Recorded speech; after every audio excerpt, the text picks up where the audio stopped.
from Wrigley Field on American Girl Doll Apparel Day. We're set for Cubs baseball on Comcast Sportsnet. The Cubs host the Milwaukee Brewers in the middle game of a weekend set. Hope your weekend's going well. Jim DeShays and Len Casper with you. It's been a big-time struggle at home for the Cubs, but they've put together a pretty nice homestand. Only the Houston Astros have a worse home record than do the Cubs. Cubs taking advantage of some lesser competition on this homestand, but over the last 6 games playing much better baseball. They won 4 of the 6, hitting .287, 7 home runs. Got a nice win yesterday. Brewers came from behind late, but the Cubs able to hang on and win a big game. A win today means a winning homestand. Jake Arrieta will take the ball for the Cubs. His debut with the team came against today's opponent, the Brewers. He was really good in that game. We'll take a look at some numbers from his last 2 starts ago in L.A. Struggle with control, was not very good last time out against the Phillies. Really good. Arrieta 6 2/3 of one-run baseball in that start against the Phils. Johnny Helweg will take the ball for the Brewers. He's been terrific at AAA. First time around in the big leagues, did not go well. Yeah, 3 starts plus a relief appearance for the Brewers earlier, an ERA above 10 in those outings. And the Cubs today, if they win, it would be their first 3-game winning streak since late July and their first 3-game winning streak during a homestand since late May. Fun day yesterday. Junior Lake with a grand slam and the Cubs 8-5 victory. We'll have game 2 coming up next.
On hand for this late Saturday afternoon affair.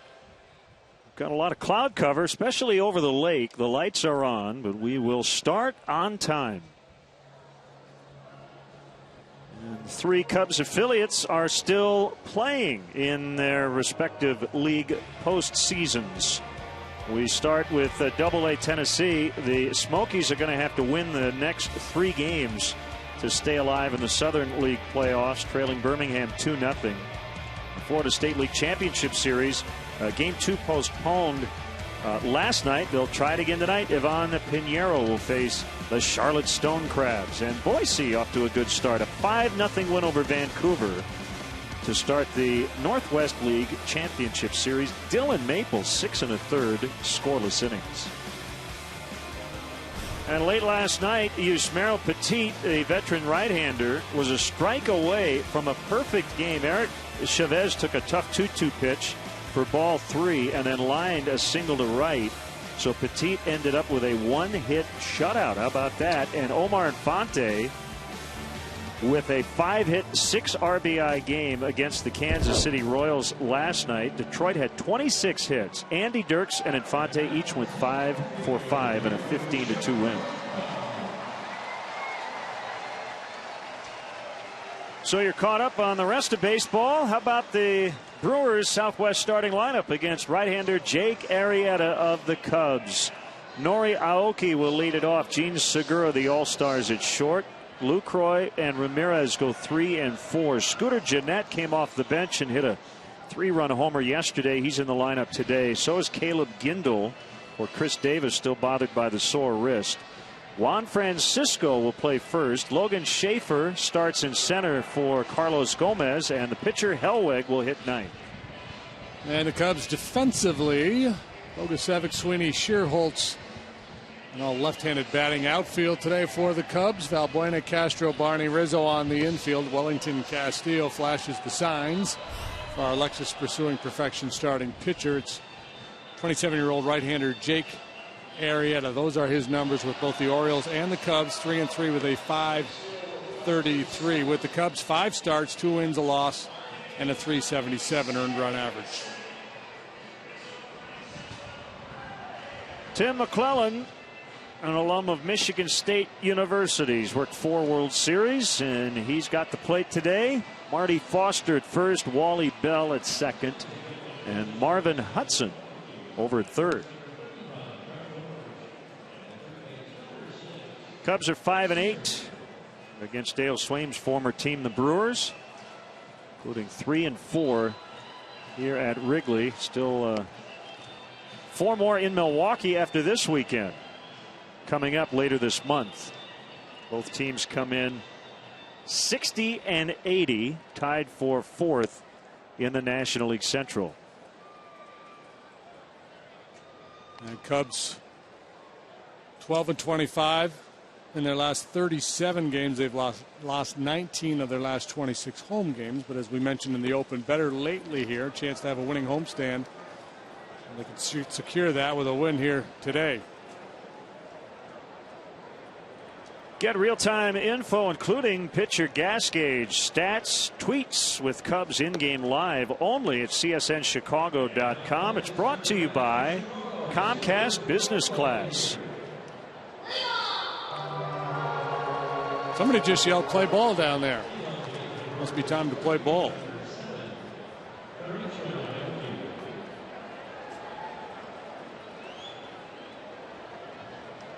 Here's Aoki, who for 3 years was a teammate of the newest Cub, Chang Yong Lim, who still has yet to make his big league debut. That was in Japan, and Aoki and Lim were teammates.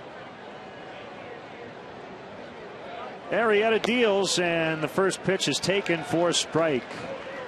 On both these pitchers today, a similar storyline. Plus stuff, suspect command. That's the key. Command the strike zone, throw that ball where you want to a high percentage of the time. And both these guys have the ability to be very successful major league pitchers. Arrieta with a lot more service time than Hellweg. Jake's going to feature a mid-90s fastball, curve, cutter, slider, and a change.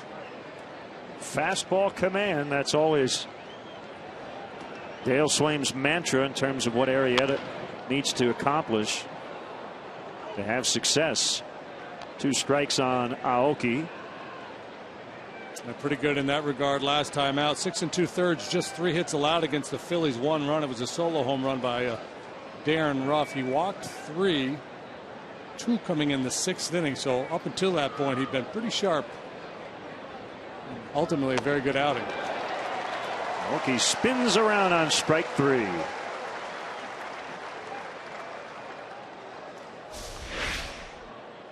There's the advantage of early strikes. Then you'll get the hitter to expand the strike zone. And there, Aoki tempted by a 95-mile-an-hour shoulder-high fastball. 82 degrees, barely a breeze, 2 miles an hour out of the southwest.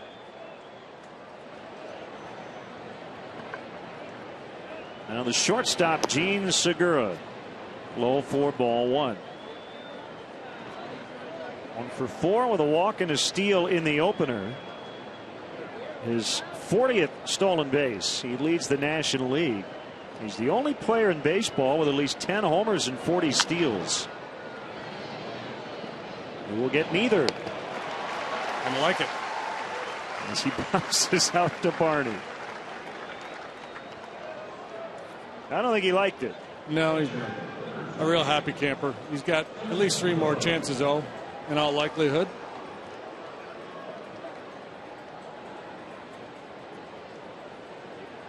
That brings up the catcher, Jonathan Lucroy.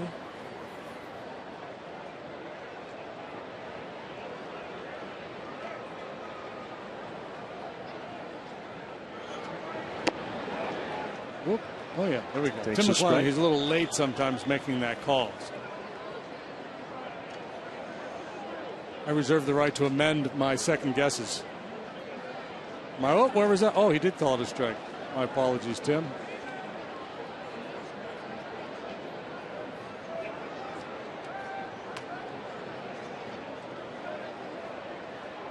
Well, the story goes Jake Arrieta's first word when he was a youngster was ball. I suppose the way it worked out should have been strike, but used to play wiffle ball with his dad. Played a lot of ping pong. He was into sports early. 2-1.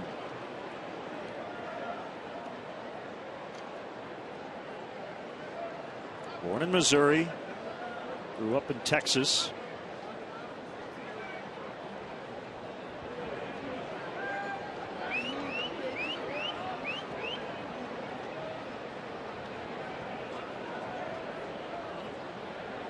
Here's his 2-1.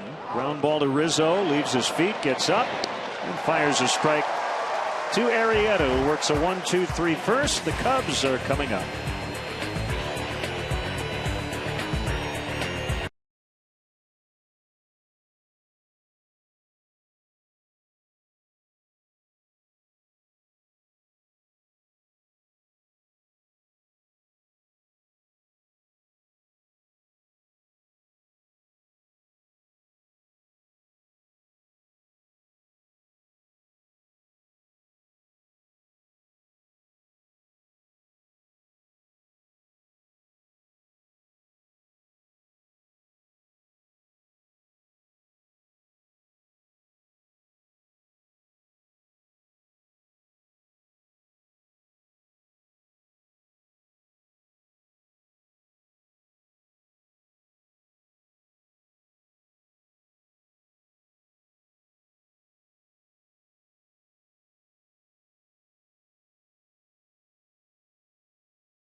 Starting lineup, 17 runs and 5 homers their last 2 games combined, both wins. Castro, Barney, and Rizzo will start things. Sherholtz, Sweeney, Bogusevic in the middle. You've got 5 left-handed hitters in a row between Rizzo and Luis Valbuena. Wellington Castillo will catch for Arrieta. Brewers defensively. Kendall Schaefer, Aoki in the outfield. Ramirez Segura left side of the infield. Scooter Gennett. Juan Francisco is the first baseman of the day for the Brewers. Jonathan Lucroy is the catcher, and Alexis pursuing perfection starting pitcher for Ron Renicke's bunch today is Johnny Helwig, 24 years of age, big, long, lanky right-hander, 6'9". And you see the numbers here at the big league level. 4 games, 3 starts, not good. Hit hard, a lot of walks. Second stint in the big leagues and a first pitch strike on Starlin Castro's hit in all 7 games on this homestand. The Cubs have won 4 of the 7, including 4 of the last 6. In the minor leagues, a ground ball machine, a lot of sinkers. He can reach the mid-90s with his fastball, just flipping those up there at 88. So it's a curveball and a change. Lost all 3 of his starts and did not get out of the 5th inning. In any of those starts, that's deep to right. Aoki, the leap and the grab right at the wall. He plays deep. You mentioned that yesterday. Yeah, it's hard to hit the ball over his head because he plays so deep. He misplays this one a little bit. I think the well got the best of him here. Didn't realize he had as much room as he had. He had another step or 2 to take because he was in that cutout area. He thinks he's a little closer to the wall, and ultimately he's able to make a nice play on it. More good contact from Castro.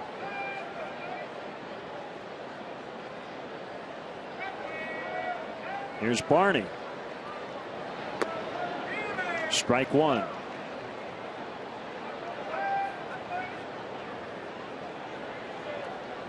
I'm sure Hellweg would like to just erase his major league debut, which was at Pittsburgh, and Barney just got clipped. June 28th, Hellweg retired the side in order in the first inning and then allowed 7 runs in the second and could not get out of that inning. This one just kind of took off on him. Said a lot with a pitcher who gets a lot of sink. If they drop the arm angle a little bit, they'll get the run on the fastball, but they won't get the downward movement. That's where a lot of those hit batsmen come. Anthony Rizzo now with 70 walks and 35 doubles, both ranking 4th in the National League. Inside, ball 1. The Cubs did such a nice job yesterday ambushing Kyle Loesch in the first inning, put 5 runs on the board, and the left-handed hitters, Schierholtz, Sweeney, Rizzo, all really good approaches against Loesch in that first.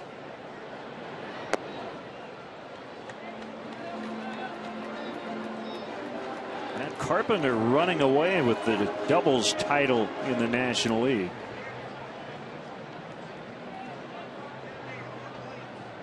Anthony in 13 games against the Brewers this year, hitting .333 with 3 homers.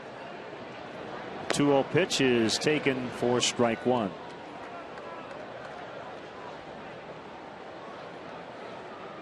Yeah, check out these numbers. Obviously small sample. The left-handed hitters wearing him out so far.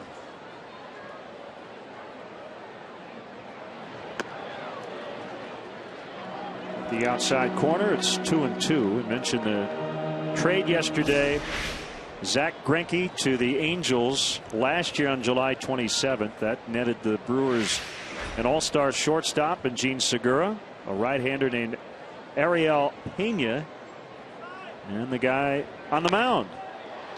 Shallow center. Segura out. He won't catch it. Barney will stop at second. Bloop base hit for Rizzo. 2 on for Schierholtz. Yeah, Barney going just far enough that in case Segura was able to go back and make a play on this, he would have a fighting chance to retreat to first base. Slams on the brakes, sees it down, and then continues on to second base. Sometimes a runner will get out there into kind of a no man's land where he knows, well, if that ball's caught, I'm doubled off, so I'm just going to keep on going anyway. That wasn't the case with Barney, where you saw him throw the hands up and slam on the brakes. If Segura had caught that ball, he might have been able to make it back to first base. 2 on for the cleanup hitter, Nate Schierholtz. Feathered in there for strike 1.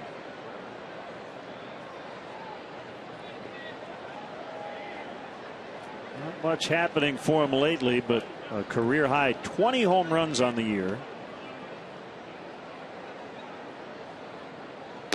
He and Anthony Rizzo, the first Cubs left-handed hitting tandem to each hit 20 in the same season since 1973. Rick Monday and Billy Williams.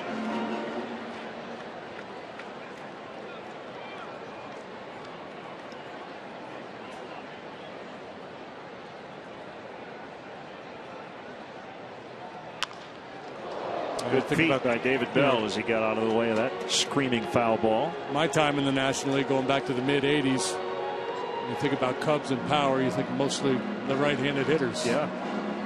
And for a while there, it was hard to find a 8 Cub left-handed hitter to hit 20, and now they have 2.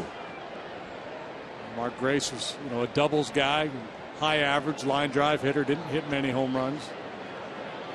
Jeremy Brunitz, Fred McGriff. Here and there, some guys with power, but pretty sporadic.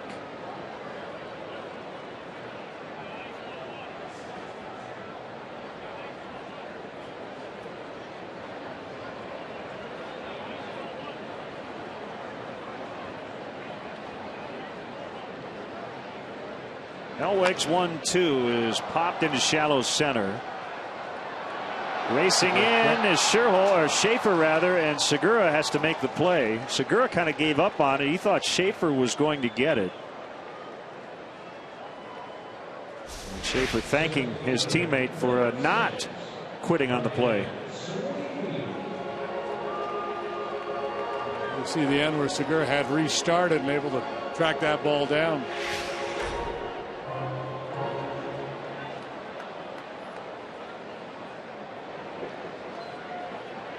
And we'll leave it in the hands of Ryan Sweeney.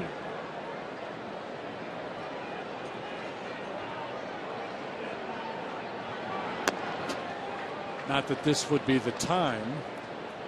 But one thing to keep in mind with Hellweg on the mound is the stolen base.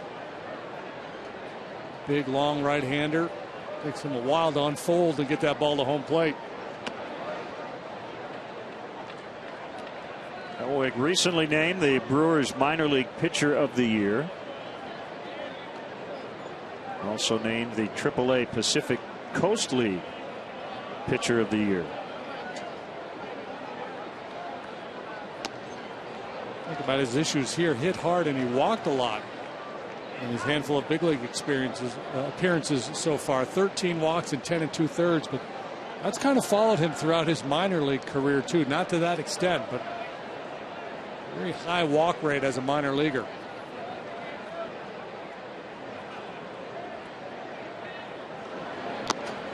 Foul tip, strike 2. It's probably hard to keep those mechanics in line consistently. That long frame. Yeah, I think the longer you are, the tougher it is to repeat the delivery. The pitch around walks because he does get so many ground balls. He should be able to get a fair number of double plays. Gets a ground ball to Scooter Gennett to end the inning. Hit batter, a single, but no runs. Scoreless at the end of 1.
My partner likes to check the win by flipping baseball cards out of the booth, and one found the field, and it was a Keith Moreland card. Marvin Hudson eventually found it.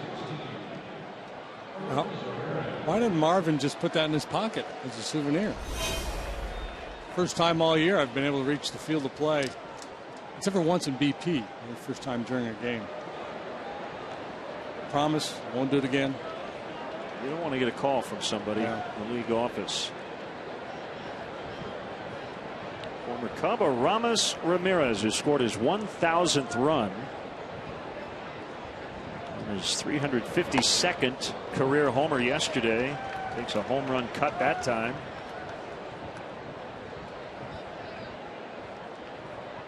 Knee issues have had him on the shelf for a good chunk of the season. Still remains a dangerous hitter.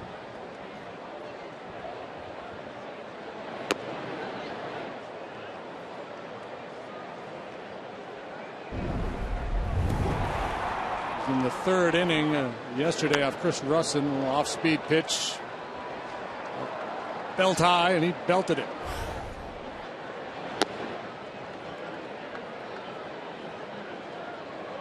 Russin yesterday just 3 2/3, so normally you think, uh-oh, that means the bullpen had to work hard. There's not going to be a lot of available arms, but this is September. There's plenty of guys down there in that bullpen willing, ready, and able. The 2-1 is lined. Rizzo had to leave his feet to make the catch.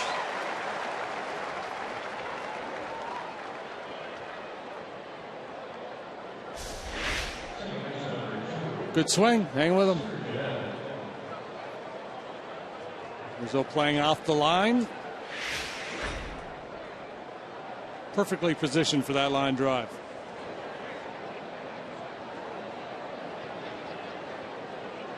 Now Scooter Gennett, who hit .423 in the month of August,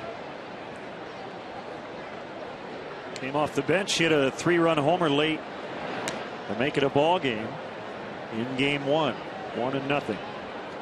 Ricky Weeks done for the year after hamstring surgery. We're making a pretty good case to be the guy here for the Brewers next year.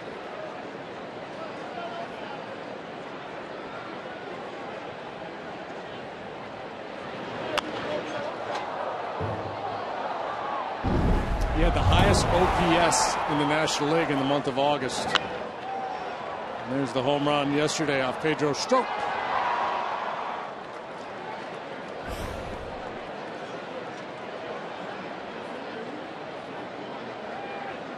All of his home runs have come away from Miller Park. Arrieta's pitch. Bounce to the shortstop, Castro. Got him.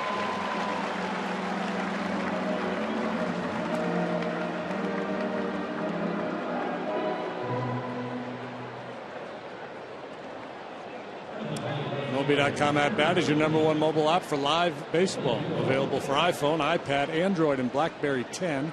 At Bat delivers Cubs baseball with live audio, pitch tracking, stats, highlights, and more. Text At Bat to 31826 or visit Cubs.com for details. Interesting. The Brewers with a bunch of lefties back to back in their lineup. 5 in all. Caleb Gindel shows bunt, takes a ball.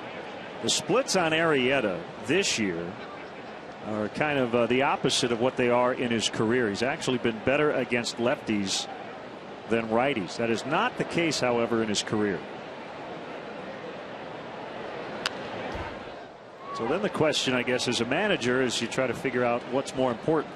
Small sample size recently or the big picture. Yeah, and that's when you start to look and talk to your scouts and look at the video and you see if he's doing anything differently against left-handers this year than he's done in the past. Maybe he's throwing his cutter inside a little bit more effectively. There was the cutter. That's become a big neutralizing pitch for righties against left-handed hitters. Mariano Rivera, of course. When we saw Mark Melancon with the Pirates earlier this year, he's added the cutter. That's been a huge weapon for him.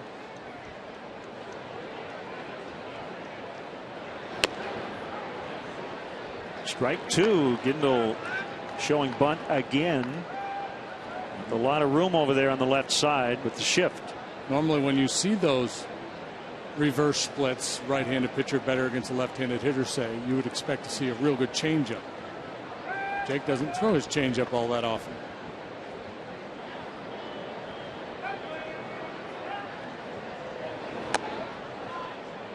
Kendall held on the swing, 3-2. Francisco is on deck.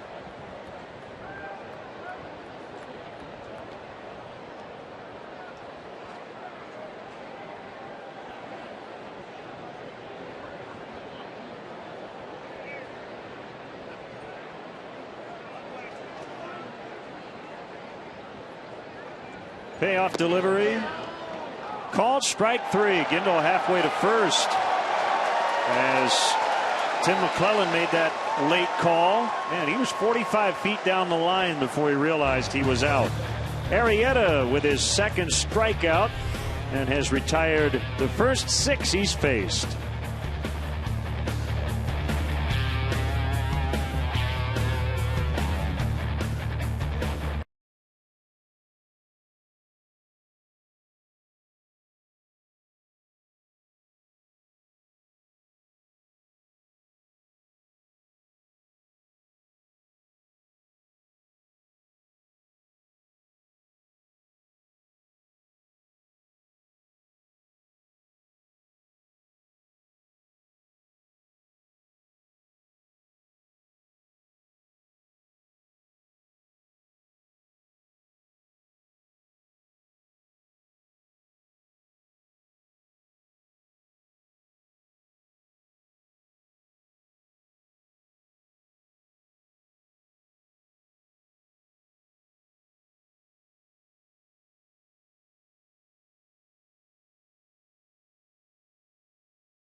Carlos Villanueva yesterday against his former club.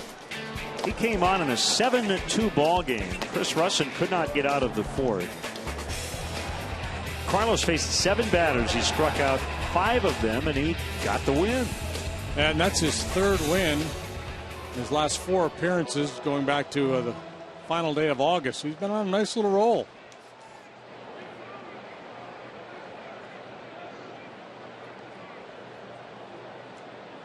Brian Bogusevic.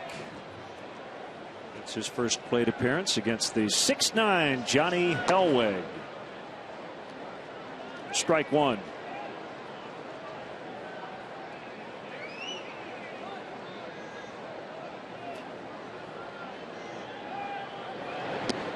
Bogusevic's been really good since coming off the disabled list, hitting up over 300, on base of 400, high slugging average. He's gone deep 3 times in that stretch.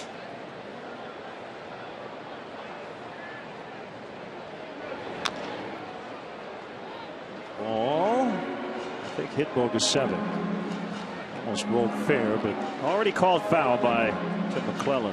And again, I think the challenge for these left-handed hitters today is to be willing to go the other way off Hellweg. He gets such good movement away from the left-handed hitters.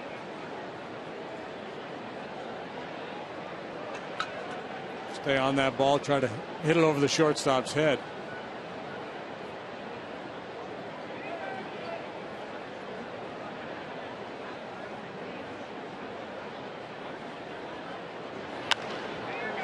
Bogusevic does punch it the other way, but well, foul.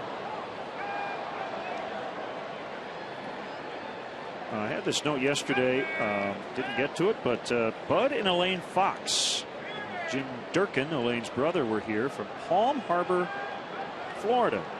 All Cup fans for over 60 years, originally from the western suburbs, so it's great to have them back here at Wrigley Field.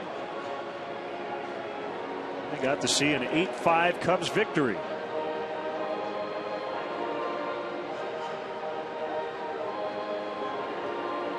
That's all. This time of the year, days are dwindling down. Fans just want to come to the ballpark and watch the home team win.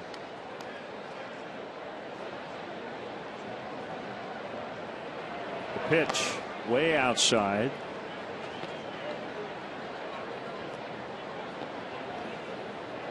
It's Luis Valbuena on deck. Cubs looking for their 30th home win. Been better on the road than at home this year. Yeah, that's the really bizarre thing. I talked in the open about the fact that only the Astros have a worse home record than do the Cubs. Astros are 23-49 at home. Cubs 29-44. Usually when you're that bad at home, that means you're really getting hammered on the road. And the Cubs aren't. They're just 5 games below 500.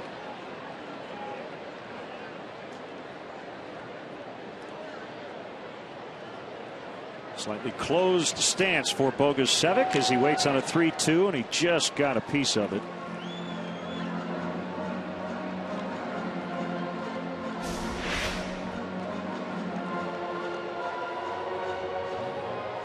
Good sinker there from Hellwig, and that's the thing. When you get that kind of movement, you come from the angle he comes from, you don't have to trick a lot of hitters. If you can just locate, stay down around the knees with that sinker, you're not going to give up much in terms of slugging percentage. You'll give up some base hits, get a lot of ground balls, get some double plays turned behind you, and you'll keep it in the ballpark.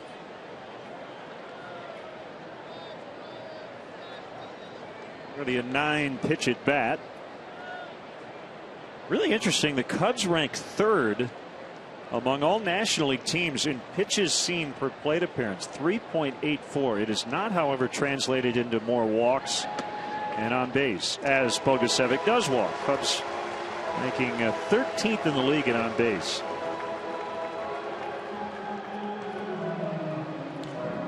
There's one final homestand before the end of the season, so don't miss your chance to enjoy a game here at historic Wrigley Field. The Cubs battle it out against the Atlanta Braves and the Pittsburgh Pirates, 2 teams, as you know, in the hunt for the postseason. Tickets are available for the entire homestand, including tickets in the Budweiser bleachers. To purchase your tickets, visit Cubs.com. So a long road trip.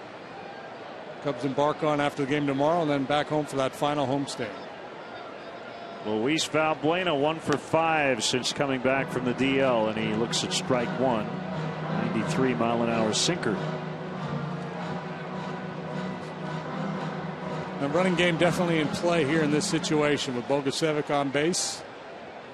The big righty who's a ground ball pitcher on the mound. LaCroix's been below average in terms of throwing. In terms of throwing out base runners.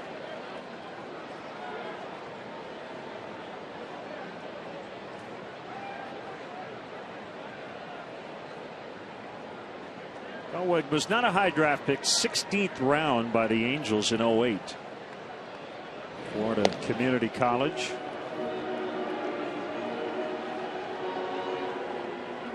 Born in Ann Arbor, Michigan, went to high school in O'Fallon, Missouri.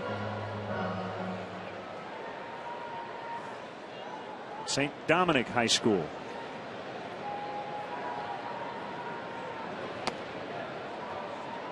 I wonder where is Florida College located? Jacksonville. Well, yes.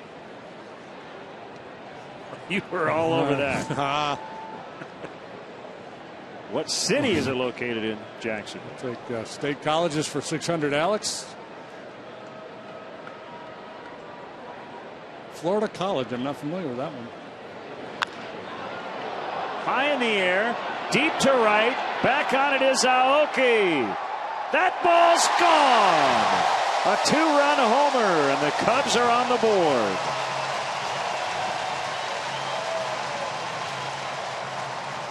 Number 10 for Valbuena. I guess you can't throw the same pitch over and over again, but interesting in a double play situation that they went away from the sinker through a breaking ball. And it was a hanging curveball that Valbuena jumped on. Our Ford home run replay puts Valbuena in double digits with his 10th home run. High towering fly ball, and yeah, he got enough.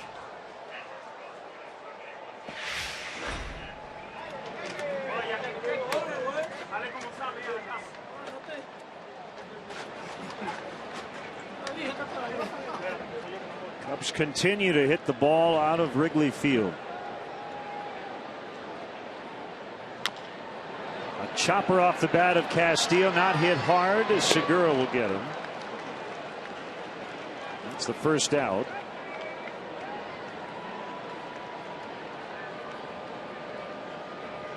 So that ties a career high for Valbuena with his 10th home run. 10 for Cleveland back in 09. 96 homers at Wrigley for the Cubs. And the Brewers have allowed a bunch, most in the league.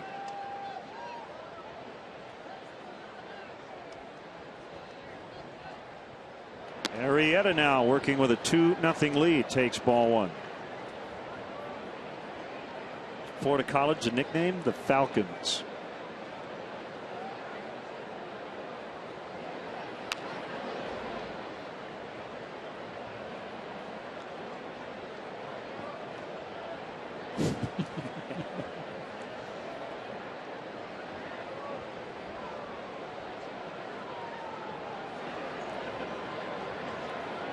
Here's the 1-1. Bounced foul.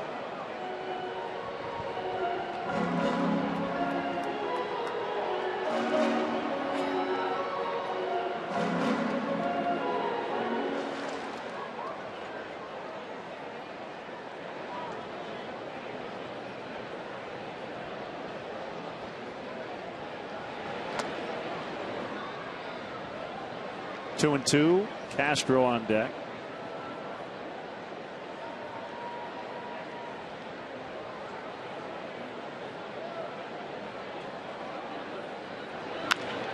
Driven into center for a base hit.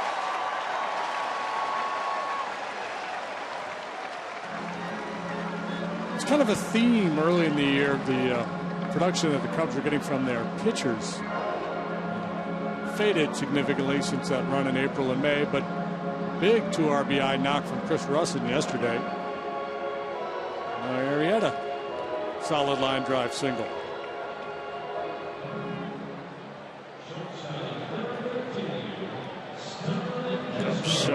Pitching staff trailing only the Dodgers in OPS.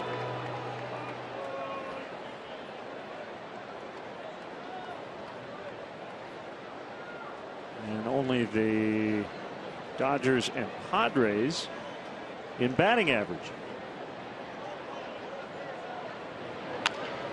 Castro double play ball, 6-4-3. And the inning comes to an end. But a good one for the home team. Luis Valbuena with a 2-run homer, and the Cubs lead 2-0.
Your comments through Twitter using hashtag Cubs Talk, and we will read our AT&T tweet back later in the game. Oktoberfest somewhere.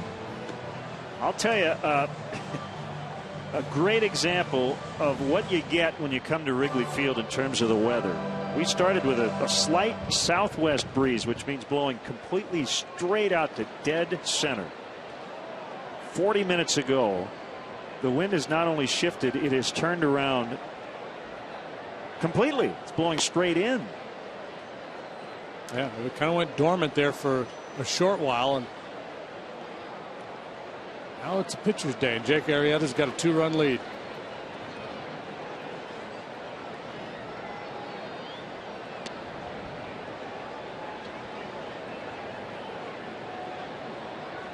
Well, Juan Francisco doesn't care about the wind. He's still going to try to hit one onto a rooftop on Sheffield. Yeah, if he catches it, he's probably not going to keep it in the ballpark. If he gets it with all his might.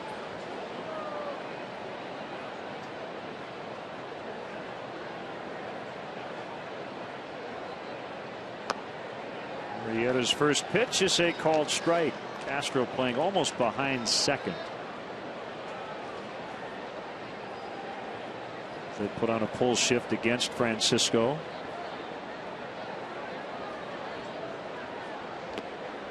Well, kind of takes the John Daly approach.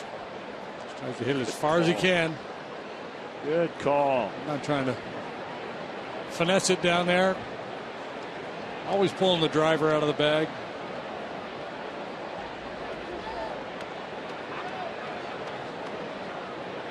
Whoop. Just got hit. Hurt. And the Brewers have their first runner.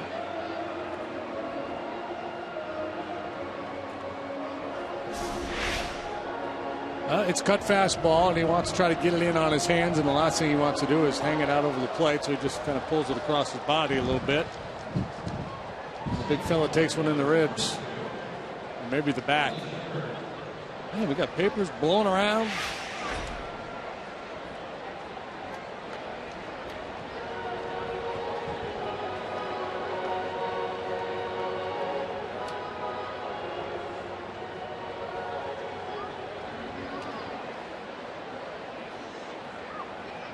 Logan Schaefer played left yesterday's in center today.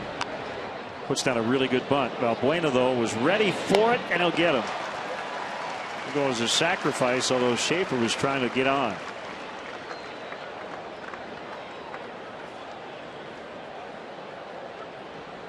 Cubs Authentics is the premier outlet for all MLB authenticated Cubs memorabilia, from game-used baseballs, bases, and jerseys to autographed bats and photos.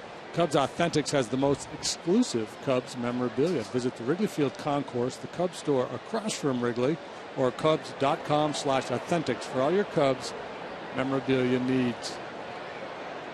Do some early Christmas shopping.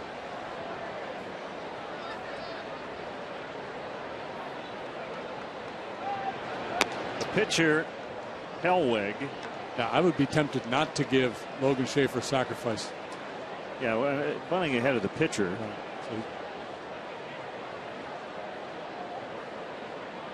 Unless there's something about Johnny Hellweg we don't know. We know he's got a big strike zone. Not a bad hack. So Hellweg's 6'9", his dad 6'4", his mom is 5'7".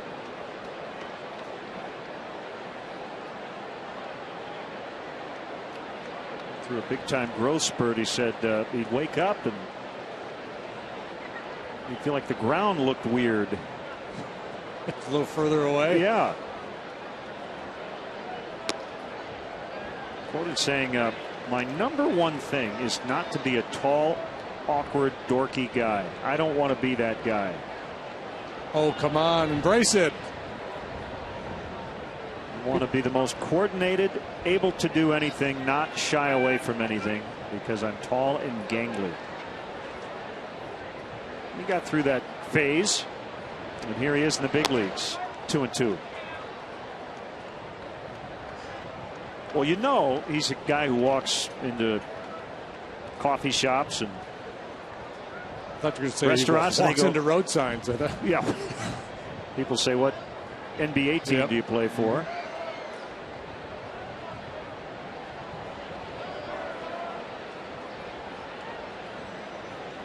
No, it's the Brewers, not the Bucks. Swing and a miss. Strike 3. You know, the guys I really feel sorry for are and there are some people are 6'10", 6'11", and never played sports. Probably not a lot, but they probably get bombarded all the time. And no, I'm not a basketball player. Yeah, it's like, well, why not?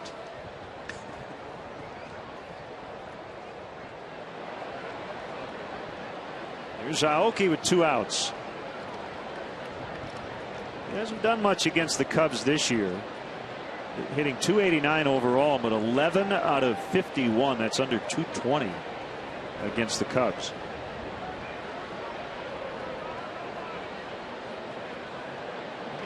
He's got a small strike zone. Yeah, and yeah, what a difference. You go from Hellwig to Aoki. Not quite Hellwig to Jose Altuve or somebody like that, but a foot difference. Yeah. 6'9" to 5'9", according to their official height. It's the beautiful thing about baseball, more than any of the other team sports, all shapes and sizes.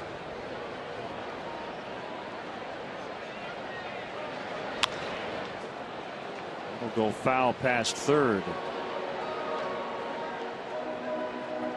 Saying that the other day when the Marlins are in town before the game, Mike Stanton and Deandre Navarro crossed paths. And what a beautiful sport this is. These two guys out there competing on a level playing field.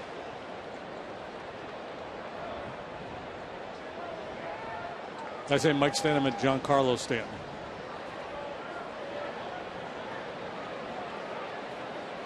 A little shorter in left and center here with the chance to throw out Francisco on a line drive the other way. Especially with the wind blowing in. Cheat a little more. 2 outs, you know, you're willing to take that gamble. If he hits it over your head, it's a double, but it's still a 2-out double. So here with a slow-footed guy at second base, you move in and a line drive to left. Bogasevic would have a real legit shot at throwing Francisco out at home. They might have to throw up a stop sign.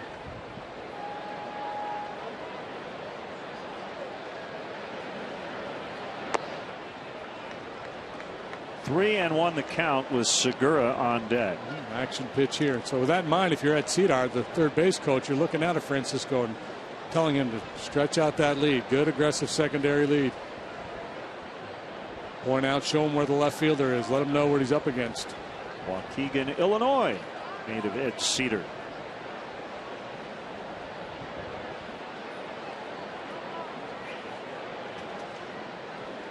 Here it is. Ball 4.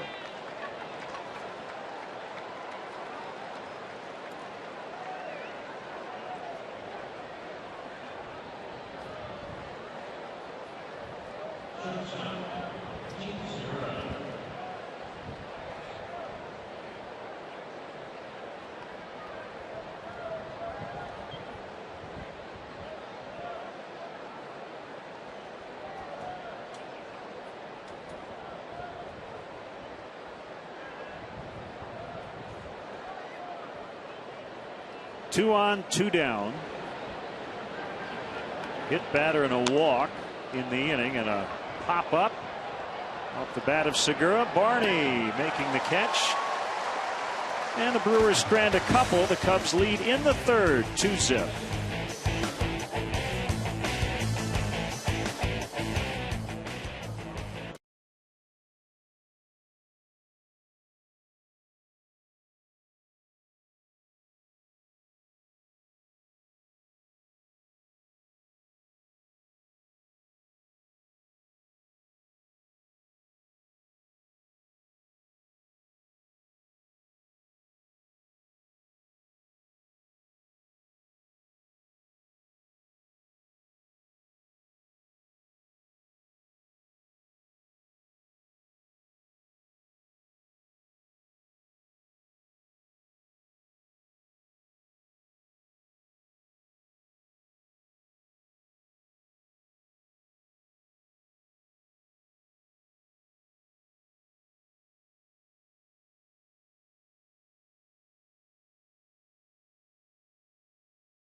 getting the field ready before the ball game.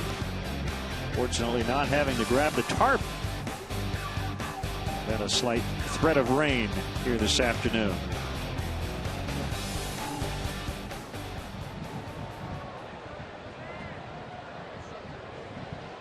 Two nothing. The Cubs have the lead on a Luis Valbuena home run in the second.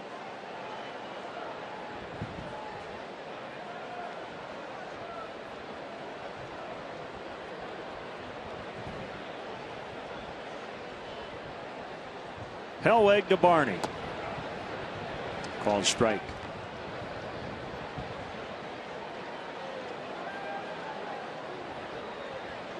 Red Sox beat the Yankees today. The stadium 13-9.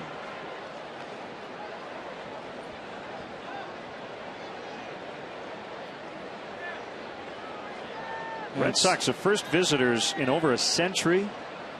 They get at least 9 runs on 3 consecutive days against the Yankees in New York. Needed at least 9 to win each of those games. Well, 13-9 today. Needed 10 today. 9-8, 12-8, and 13-9. The scores in that series so far. Game 4 coming tomorrow. First strikeout for Hellweg.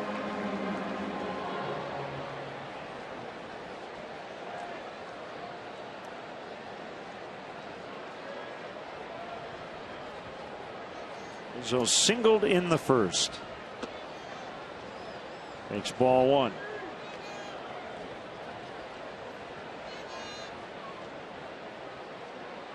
And remember, the Red Sox were beaten 20-4 by Detroit right before they headed to New York.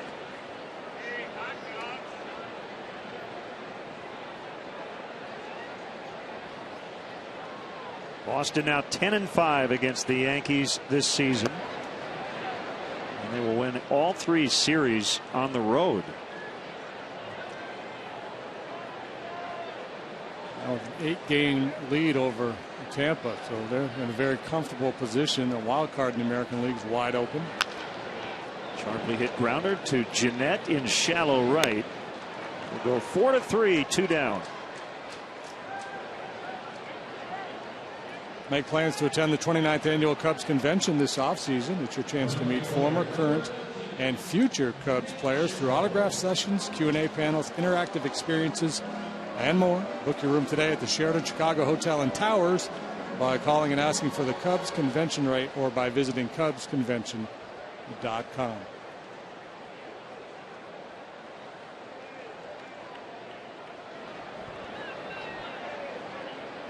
Two quick outs, and it's Sherholtz shanking foul.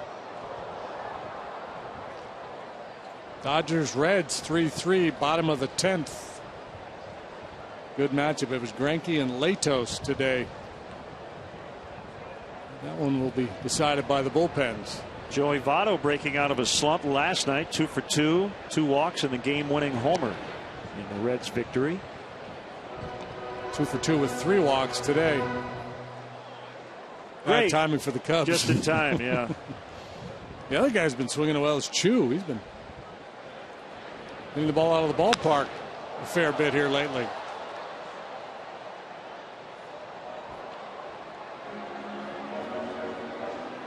Puig hit number 15 today. We're going to break down the Rookie of the Year races at some point today.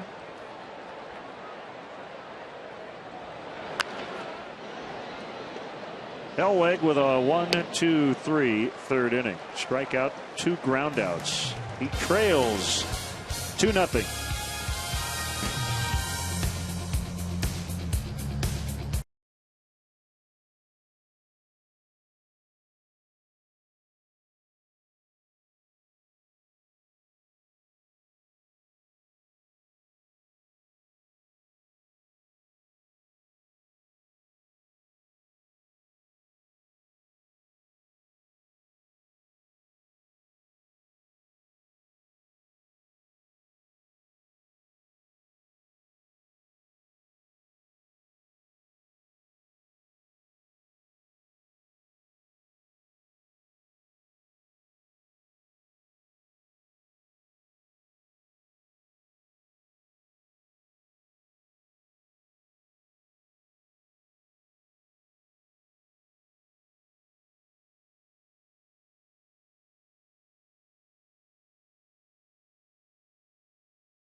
Liv Moss.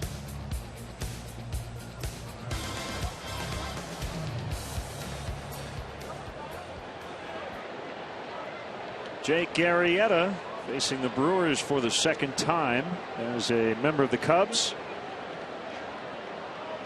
We get into the fourth inning, 2-0.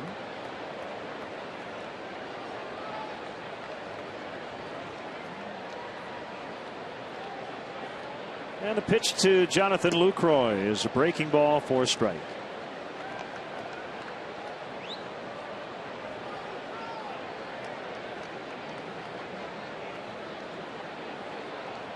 We have just been informed by the fine media relations director of the Cubs, Peter Chase, in the last 57 minutes, the temperature here at Wrigley has dropped from 82 degrees to 72 degrees with the wind shift. It's getting a little steamy. That's nice. There's the Brewers' first hit. Leadoff single in the fourth by Lucroy. Maybe someday before the end of the year we'll put together our all underrated team, underappreciated team. He'd be on the list. Yeah, you start talking about catchers in the National League, you immediately go Molina and then Posey, and they go, oh well, Brian McCann, he's good too. He hits a lot of home runs, and you tend to forget the work that Jonathan Lucroy does. He's really good.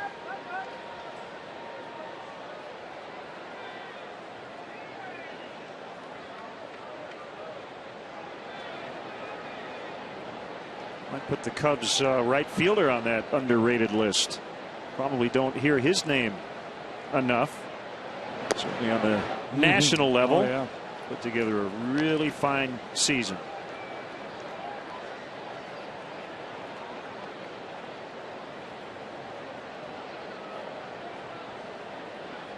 I think the other thing about Nate, I would say it about Ryan Sweeney as well, in more limited duty. Real savvy ball players. I can't think of one time all year where Nate Scherholtz has done something on the field when we've said, well, I don't know about that. Yeah. You tend to, he has that reputation. Then you watch him play, and you're right. You don't think, well, probably shouldn't have thrown the ball there, or base running mistake. I'm sure there's been a couple along the way, but I can't call any to mind. 1-1 on Ramirez. Certainly a home run threat here, representing the tying run. Ball 2, 2-1.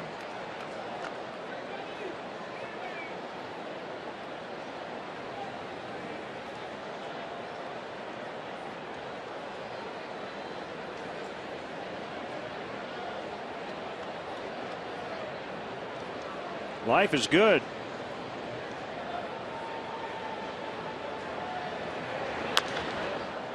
In the air. We'll see what the wind does with it. I think it's going to push it to the seats. Yep, up the second row. 45 minutes ago, that would have been an out.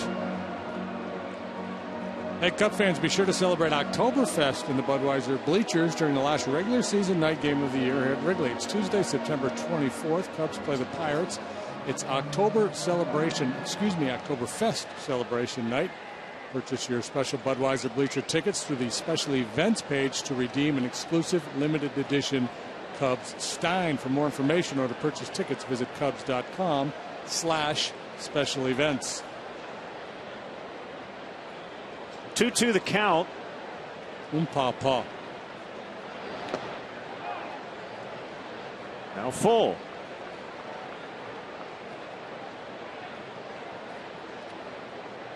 Hit batter and a walk last inning for Arrieta.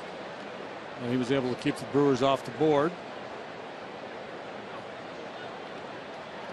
A dangerous pitch, less so because of the way the wind has turned around. Afford to be a little bit more aggressive here. Outer third and down, not a bad place to go.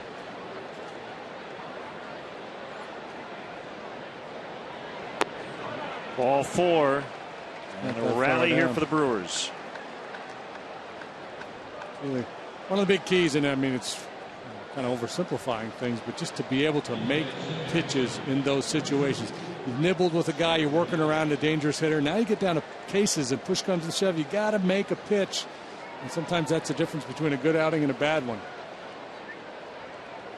Jeanette digs in, and Billy Hamilton, used as a pinch runner, stole his 4th base in his 4th game and scored the winning run in the bottom of the 10th. So the Reds beat the Dodgers 4-3. What a weapon.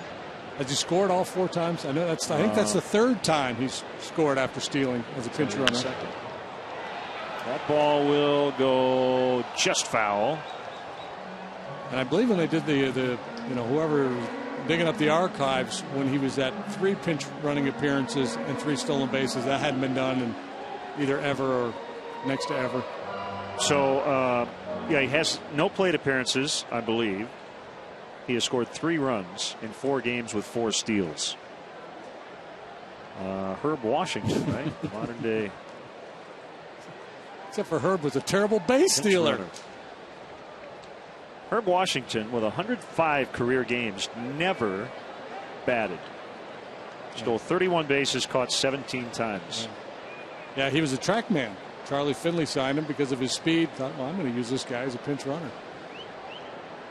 Kind of a novelty act. He was in the World Series, 1974.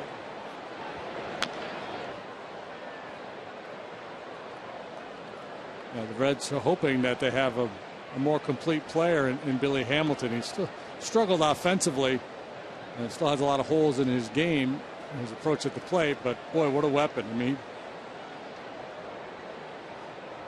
150 some bases stolen last year? 55 last year. It was 75 this year, AAA. And we'll get a look at him starting this next road trip.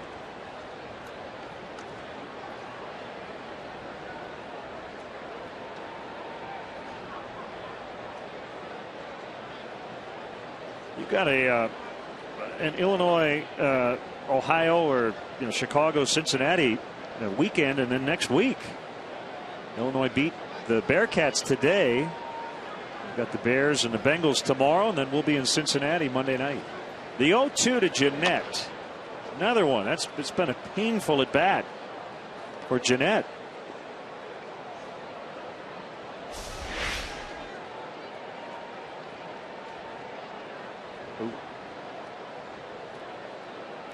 Probably the last place you're expecting to hit yourself. A couple of spots.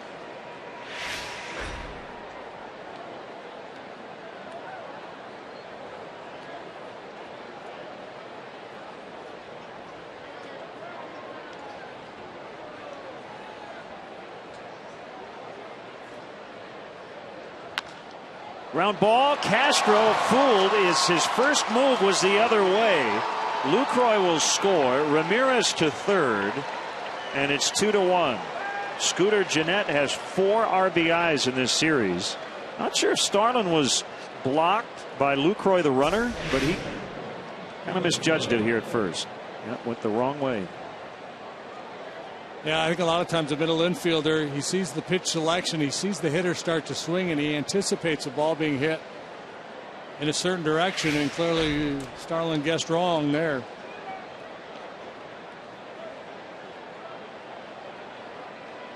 So now it's damage control mode for Arrieta. The Cubs will play for 2 up the middle and give up that tying run if they can get a ground ball. Caleb Gindel, the batter, and it's inside for ball 1.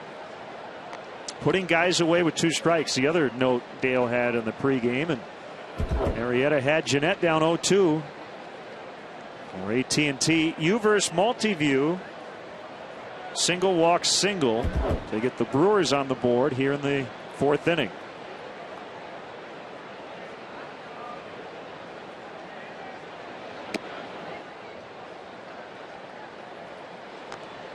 Two balls, no strikes.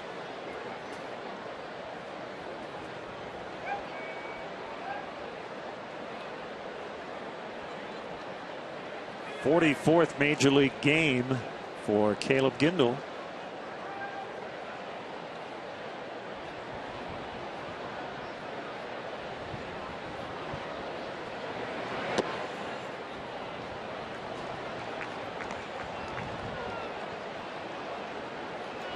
Arrieta didn't have much trouble through the first 3 innings, but he's run into a roadblock here in the 4th.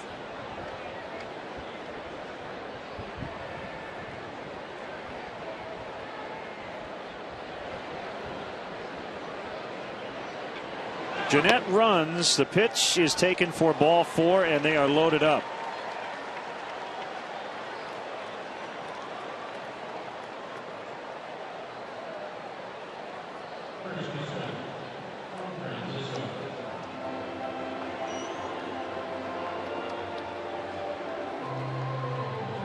Loaded up for, although a bottom of the order hitter today, certainly a guy with middle of the order power, Juan Francisco. Castillo out there trying to get things turned around with his right-hander.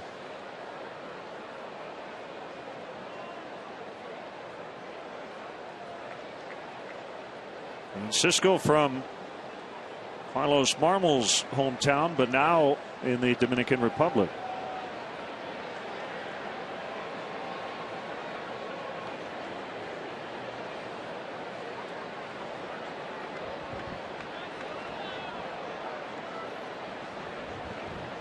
Three on, nobody out. Here we go. Swing and a miss. Missing with the fastball. Might as well try a breaking ball. Good call, Willie.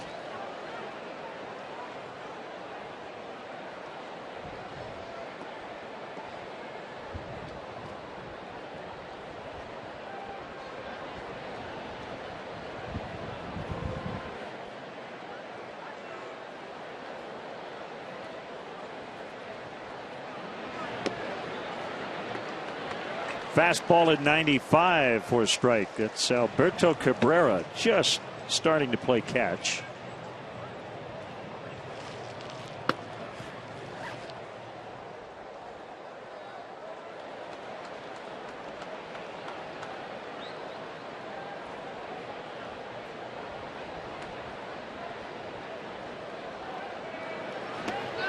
Key guy to get. Sure, you felt this way as a pitcher when you had your back against the wall. That first out in an inning's huge, isn't it? Oh yeah, it just changes the dynamic. Now you're one pitch away from possibly getting out of it. And again, Francisco, not a complete hitter. There's a lot of holes in this guy's swing, but he's a dangerous hitter. If you make a big mistake, he can make you pay. And we had staying with the breaking ball, finishing him off, and now he's got the 8-hole hitter up there. Tough guy to double. Schaefer runs well.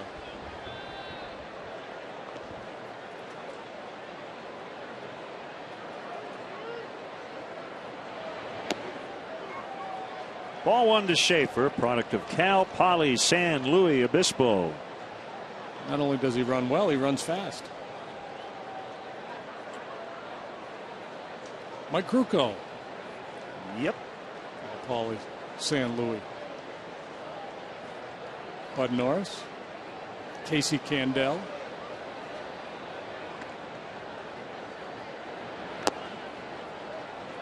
Two balls, no strikes.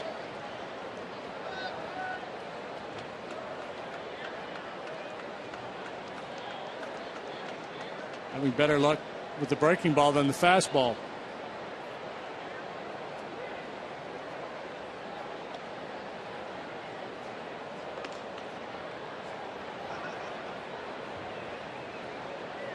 Big pitch here for Arrieta with the bases loaded, and the Brewers are going to grab the lead and then some.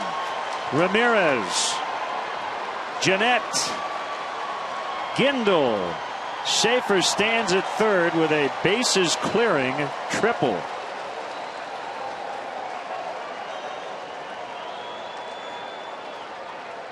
Well, ended up being a huge pitch for Jake Arrieta, just not in the way he had hoped. Well, he's at the mercy of the count. He'd already walked 2 in the inning. He'd fallen behind Schaefer 2-0. At some point, you got to take your chances and throw one in there. And a hitter sitting dead red. I don't care if he's hitting first, second, 8th, 9th.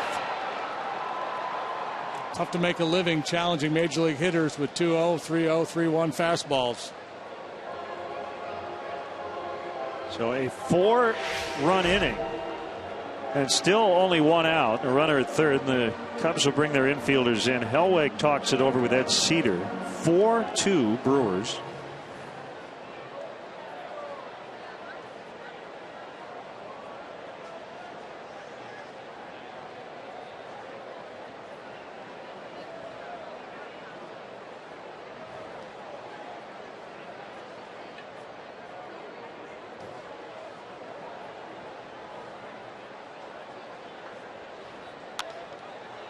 Swinging a foul.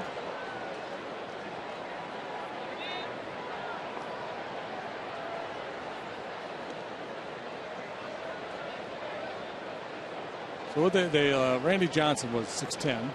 Yes. John Roush 6'11". He's the tallest ever. Tallest. He's always listed as the tallest pitcher, but I think he's the tallest player ever.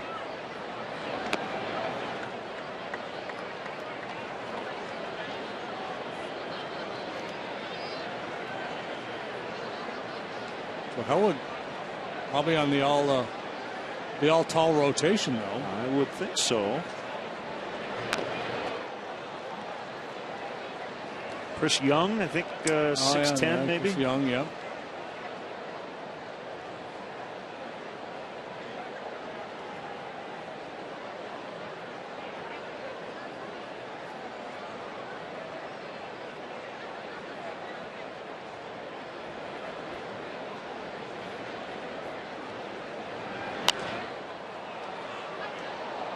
Barney for out number 2, Schaefer holding.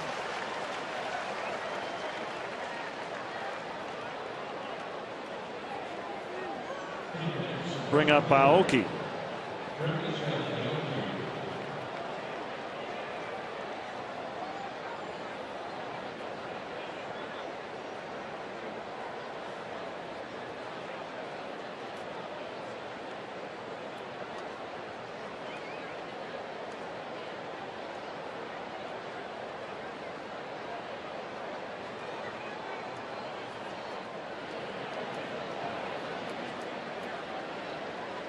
According to the Washington Examiner last year, top 5 tallest pitchers in baseball history. John Roush, 6'11", we mentioned.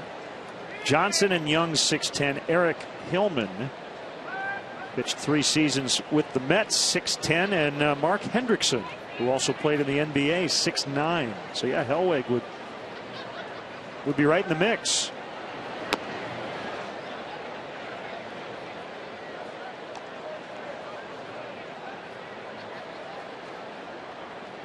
J.R. Richard was about 6'8". I can't think of any really tall position players. Richie Sexton. Sexton was what, 6'7", maybe? How tall was Dave Kingman? Dave Kingman, 3-0 on Aoki, was 6'6", and still is. He might have shrunk. Maybe. I lost half an inch.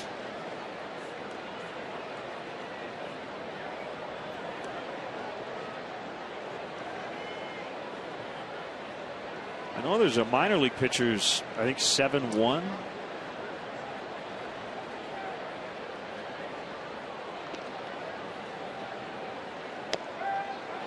Three and 1 the count. Luke Van Mil from the Netherlands.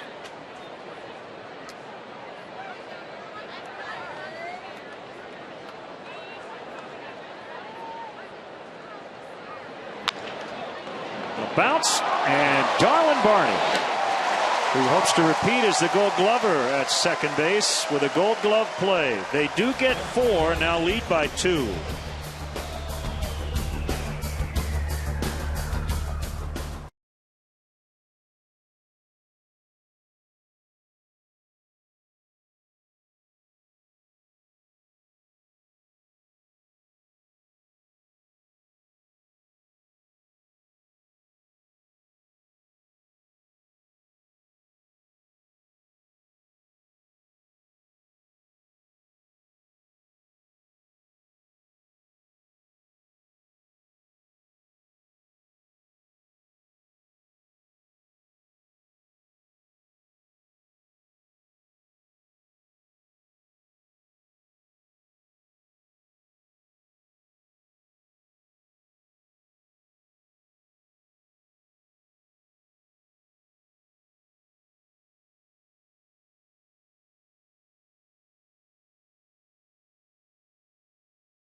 more and show us your receipts. We'll deposit $20 into your U.S. Bank checking or savings account.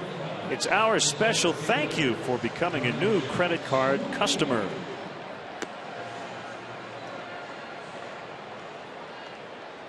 Good to have a group from U.S. Bank at the ballpark today. Well, the Cubs find themselves trailing by a couple against Johnny Helweg, who's trying to win for the first time in the big leagues.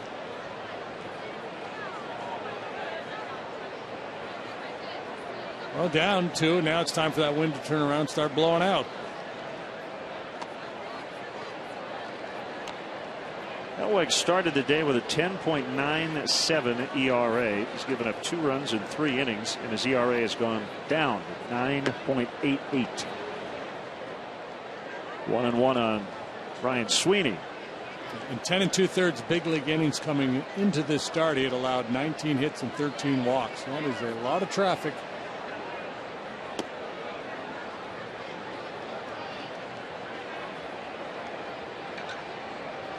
That's to Dan Ryan at rush hour.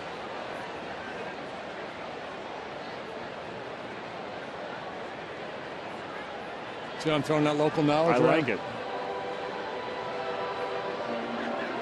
Well placed.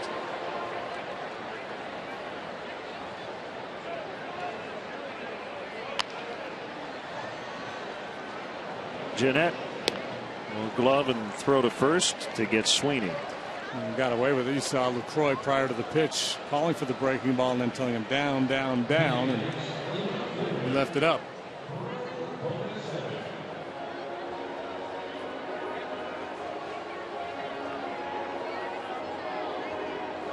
Ryan Bogusevic, pretty familiar with the Dan Ryan, Southside native. See how we tie it all together? From Oak Lawn, went to De La Salle Institute.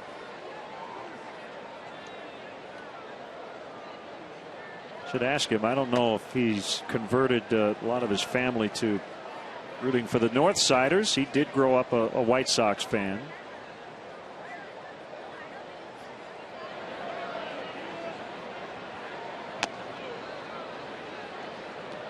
I bet you the minute he signed with the Cubs, they ran out and bought a whole bunch of Cub gear.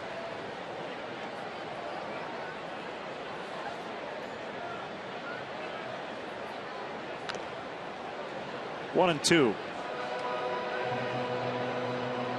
I'm not assuming that they discarded their White Sox stuff, but I'm sure they rallied around Bogey as a Cub.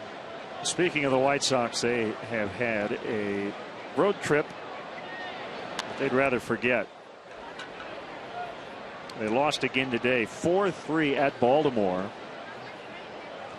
In 10 innings, they had a 3-2 lead. They scored in the top of the 10th. 2-run single by Matt Wieters.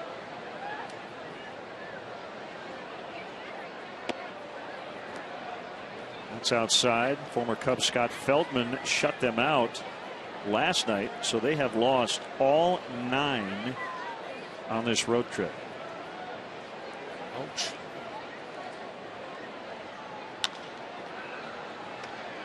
Hopper to the shortstop, Segura.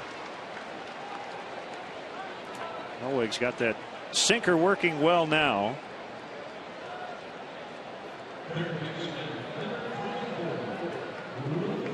So the White Sox went to Boston last Friday, got swept in 3, went to New York, lost all 3, and they've dropped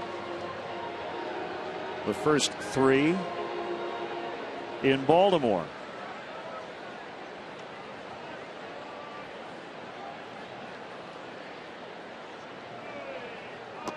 Yeah, and I read Don Cooper was hospitalized. Diverticulitis flaring up again on him. We wish Coop the best. We do. It's been an issue for him off and on this year.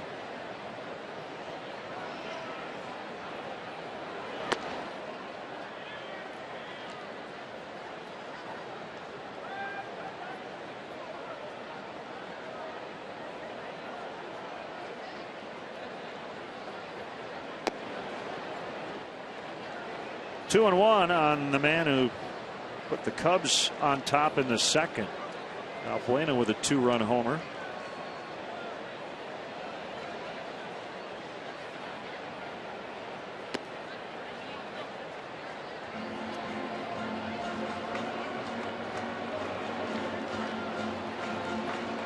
Athletics leading the Astros 1-0 in the top of the 5th in Oakland.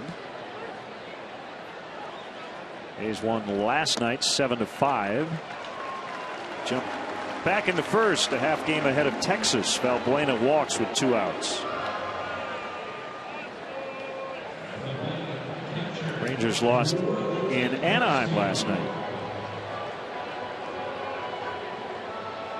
Get a guy with a sinker ball gets on a roll like the way Hellwig is now, and as a hitter you tell yourself you got to get him to elevate. Now when you get 2 strikes on, you have to be willing to hack at that pitch down around the knees, but until that point you don't want to offer at that sinker when it's diving down below your knees. Good job by Valbuena to work the walk. Another grounder to the flip. Segura to Jeanette to end the inning. 4-2 Milwaukee.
Pregame live on Comcast Sportsnet, the new NFL pregame show for the diehard Bears fan, previewing each game from a Chicago perspective.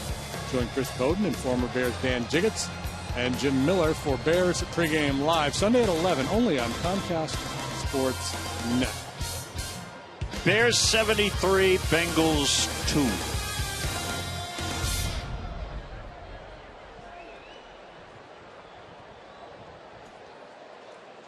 (4-2) Milwaukee. It's a tough opening week matchup. It is. It's a pretty good club from what I hear.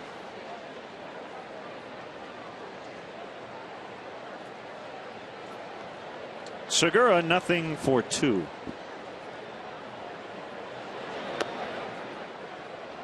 Sinker catches the inside corner.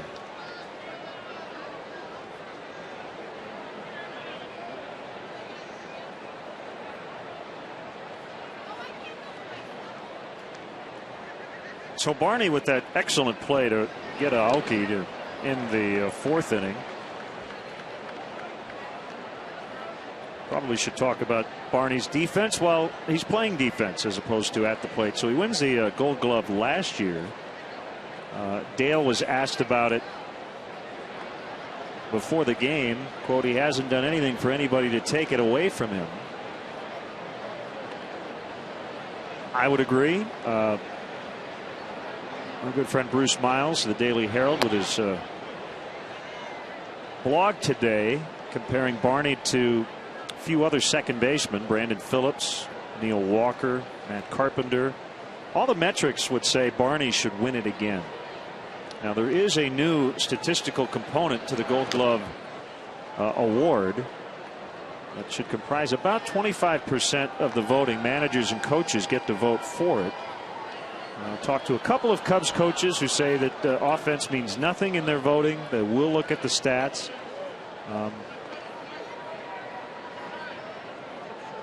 Being the incumbent helps. Yeah. It is an award that over the years, reputation means a lot. Brooks Raley in the bullpen. You look at the UZR, the fielding percentage, the defensive WAR, all those things would favor Darwin Barney by a fair amount, I would say.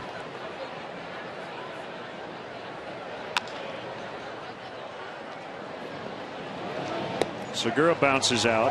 The other thing is coaches cannot vote for their own players. So, you know, if Dusty Baker wants to vote for Brandon Phillips, he can't. I suppose one way around it is you don't vote for Barney. Right. Yeah, that's what they'll do. They'll vote for somebody else. Dale can't vote for Darwin. Right.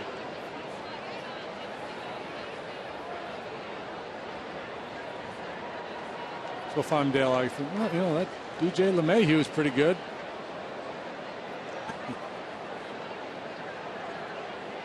Hey, I fight it. We get asked occasionally to vote for the players and rookies of the month.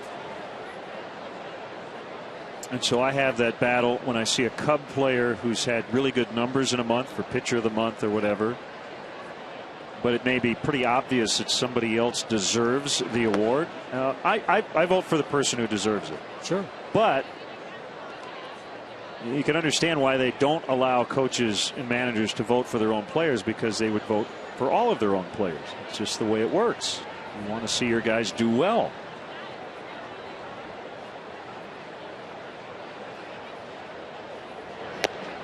Right. So here's my argument.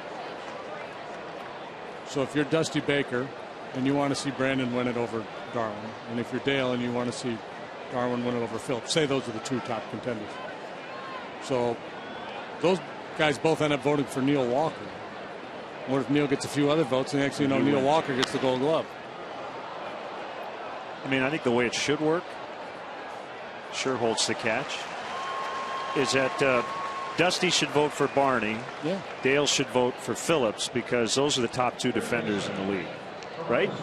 So it should cancel. Or they should be allowed to vote for their own guy. Or right. Or they should just let us decide, because we pay more attention to this stuff than they do. I like the new component, though. Some of the numbers factored in, a strike to Ramirez.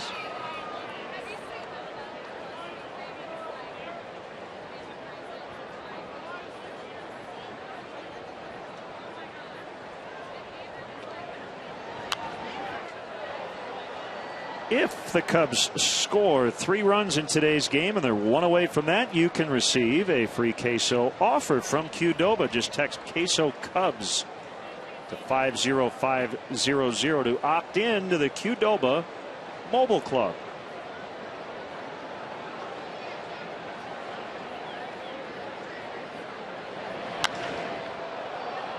High in the air, right center. No problem for Sherholtz, who doesn't have to battle the sun on this cloudy afternoon. 4-2 Brewers in the 5th.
Will hit for the starter, Jake Arrieta, who went 5, gave up 4 runs, all in the 4th inning.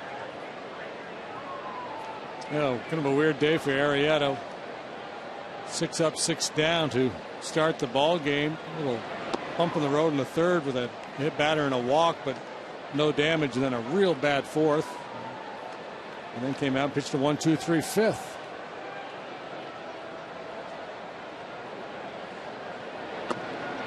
One bad hole. Made a triple bogey there on number 4.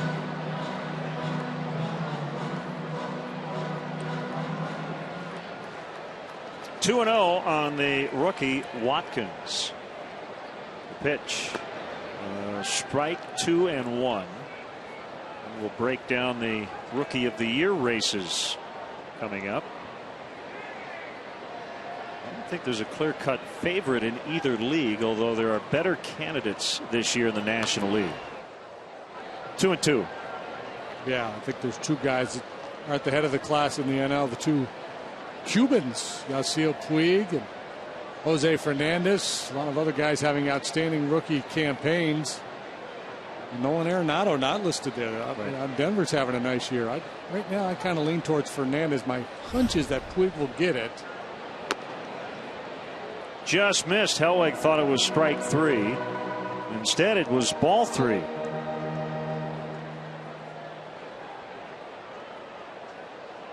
Yeah, I probably would favor Fernandez. Now he will be shut down after his next start, I believe. Watkins takes ball 4. We did not include Junior Lake on the list. He will get consideration. The problem with Junior is he's only played half the year. He made his debut the first game of the second half, but certainly an honorable mention. A grand slam and a bunt single yesterday. He and Michael Bourne, the only 2 players to do that in the same game this season. What a performance. Most hits among rookies in the second half.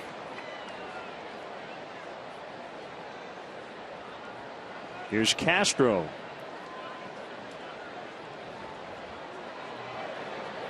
Check on the innings last night for Fernandez. Yeah, he was really good again last night. Yeah, he was.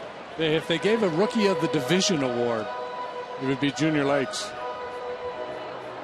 Although Scooter Jett's making a lot of noise.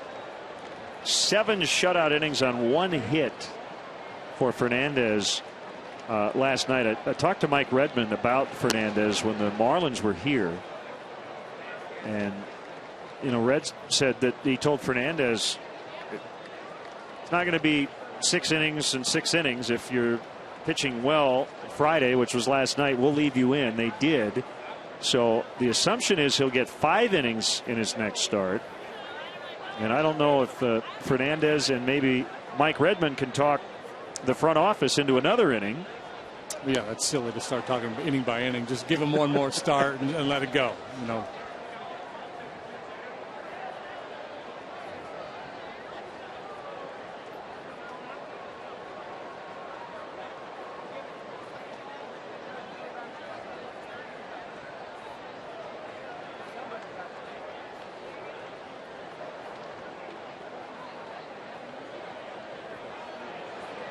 The 0-2 on a hop, Segura. And they can't turn it. Jeanette got it there just a little late. Castro benefited from kind of getting jammed on that pitch. And Starlin bounced into a double play last time, up in jeopardy of doing it again here, and it's bang bang at first.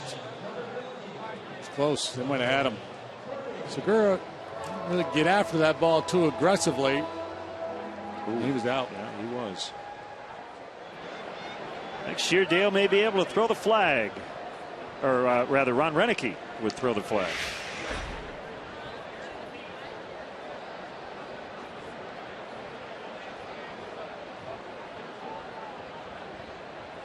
The pitch to Darwin Barney misses up and in. Hellweg now 2 outs away from qualifying for his first major league win. Has not yet been able to get through 5 innings. An inning and 2/3, 3 2/3, 4 1/3 in his first 3 big league starts.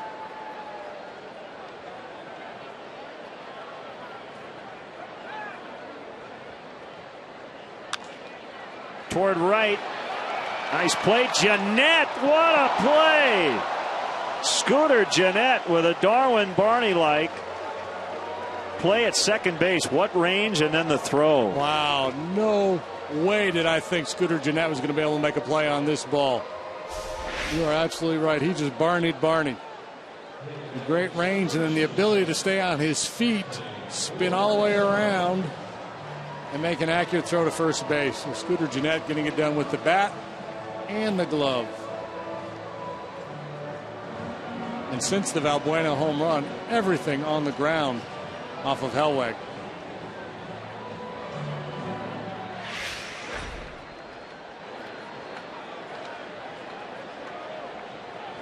Castro at second with 2 outs for Rizzo.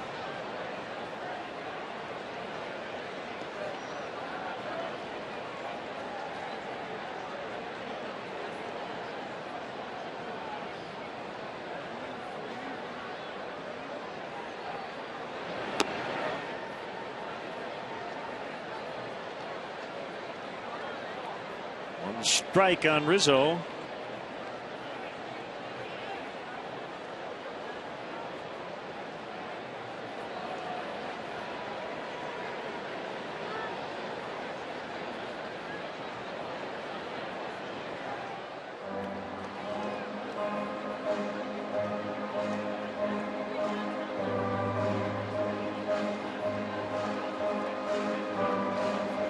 Wondering if they're changing up the indicator with a man on second base. He wants to know, so he knows what pitch is coming. But he had a long run in from short right field to join that conference on the mound.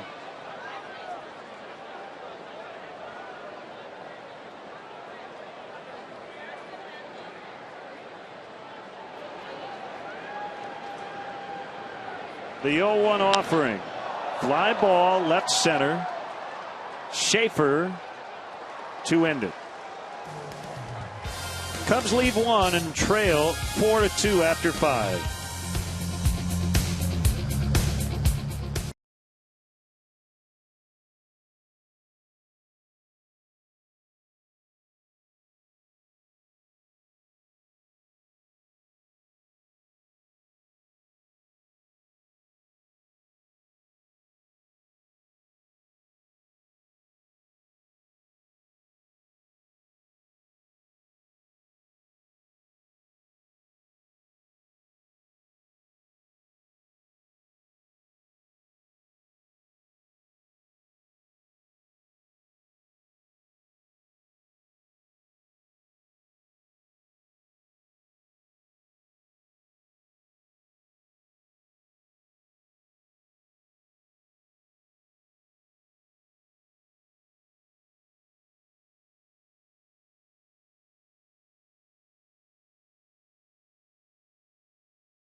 Comcast Sportsnet. Chris Bowden, Jim Miller, Dan Jiggets will take you right to Soldier Field to hear from players and coaches and deliver the best analysis in town. Bears postgame live, presented by Nissan, returns tomorrow after the Bears game only on Comcast Sportsnet. Brooks Raley will make his second appearance this season as a Cub. July 10th, 4 1/3 in relief in a 13-2 Cubs loss. You'll see his numbers at AAA Iowa. 8-10, 4.46 ERA. Finished well, 2 earned runs or less in 6 of his final 8 starts. 6'3", 180. 5 starts last year in his big league debut. 1-0 on Jeanette. String of left-handers due up here for the Brewers, so Raley gets the call from the pen. It's for Dale Swaim to have some options now from that left side. That's to save James Russell to later in the game. He's got Raley, he's got Zach Roskup, who made his major league debut here the other day. Raley, product of Texas A&M, 6th rounder of the Cubs in 09. He's from Uvalde, Texas. 1-2 as Jeanette went down to a knee after that swing. I played the outfield at A&M as well.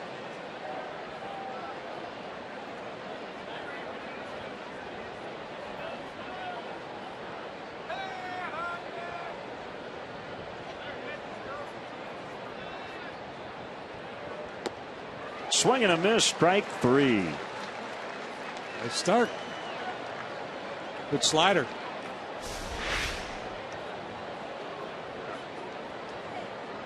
Pitch will play up here against left-handed hitters in the big leagues. Works below average in terms of velocity. Fastball 88, 89 miles an hour. Slider and a curve and a change.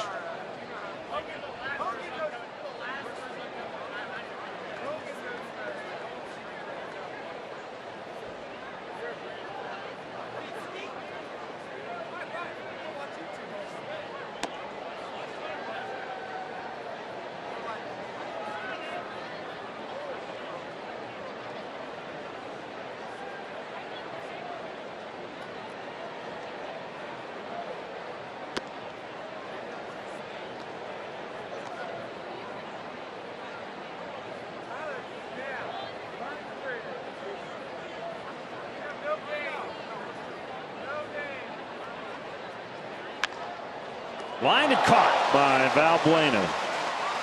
A snag. They get Gindel.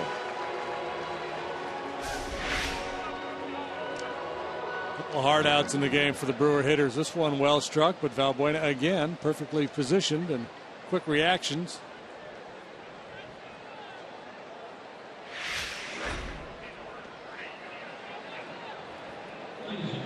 Unieski Betancourt will hit for Francisco.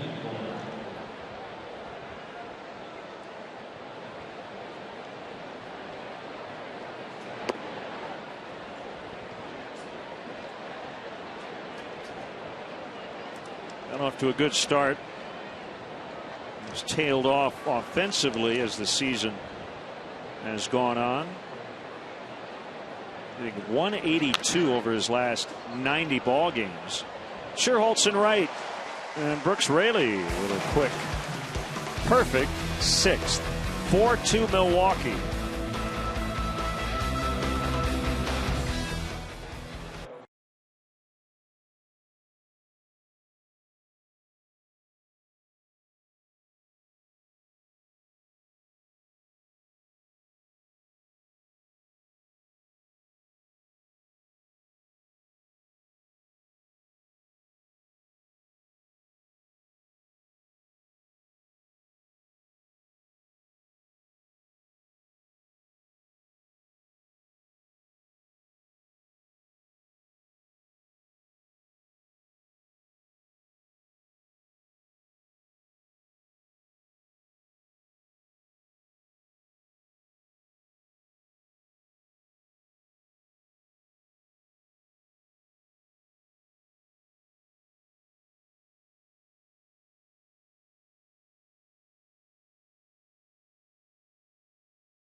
down the Reds' race for the postseason as they battle their division rivals in Cincinnati. Coverage begins at 5:30 with Subaru pregame live. Don't miss Cubs-Reds Monday night at 5:30 on Comcast Sportsnet Plus.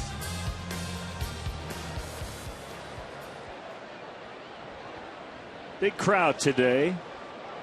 Cubs got off to a 2-0 lead, but the Brewers now have a 4-2 edge. Betancourt stays in at first after batting for Francisco. Elwig, the starter, working against Nate Scherholz. It's a little early for a manager to make that move. For a better defensive player, but with Elwig being an extreme ground ball pitcher, makes perfect sense to upgrade defensively with a 2-run lead, especially with all the bench players you have available in September. Chang Yong Lim is up, possibly for his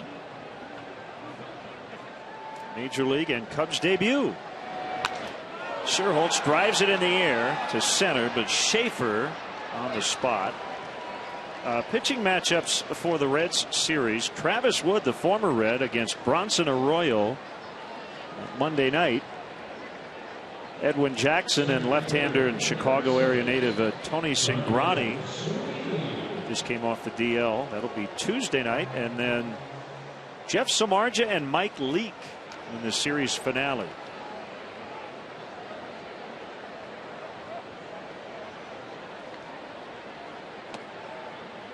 Now Wood pushed back a day because, well, everybody pushed back a day because Scott Baker has been inserted into the rotation, at least for tomorrow. And get a chance to make a start after working his way back from Tommy John surgery, a rehab that has been very frustrating for him. Fits and starts. And finally going to get a chance to take a big league mound. Baker will have missed almost 2 full years since his last big league appearance. That will be his Cub debut.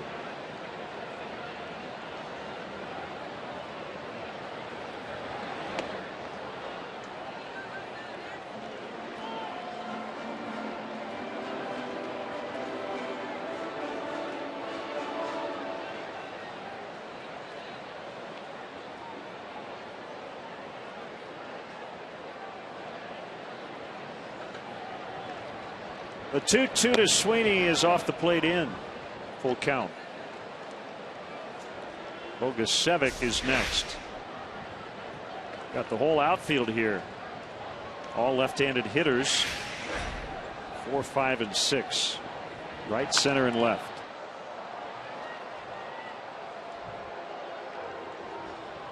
Come out to Wrigley Field to watch the Cubs battle the Brewers.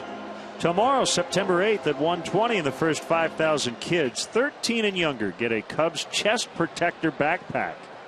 Then after the game, the first 1,000 children can run the bases. Go to Cubs.com for info and tickets. Jeanette, short toss to Betancourt for the out. That is the 1, 2, 3, 4, 5th 4-3 ground out. Reminds me of the old Andy Van Slyke line. He was having a bad year. Left-handed hitter kept rolling over to second base. It's the summer of 4-3. Playing off the movie, The Summer of 42. I don't know that I need to explain that, but I think you just did. Better, yeah.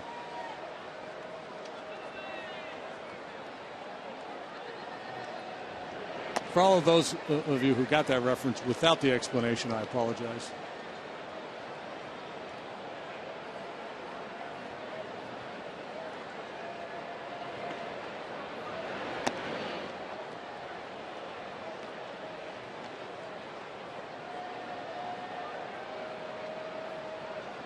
She's ready for action.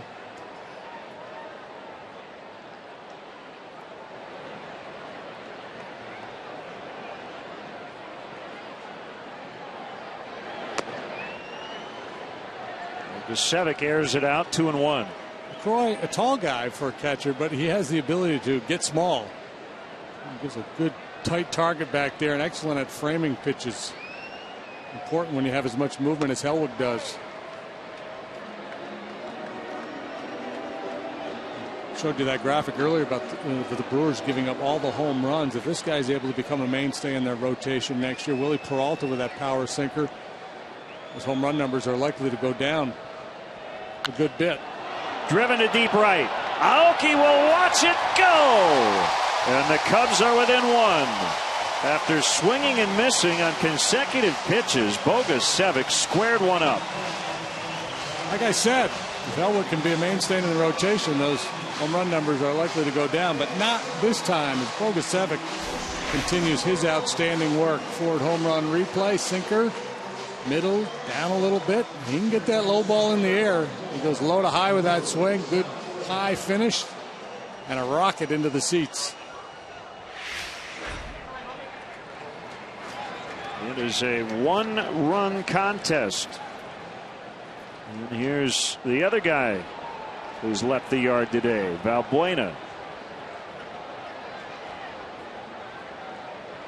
And that one got out in a hurry.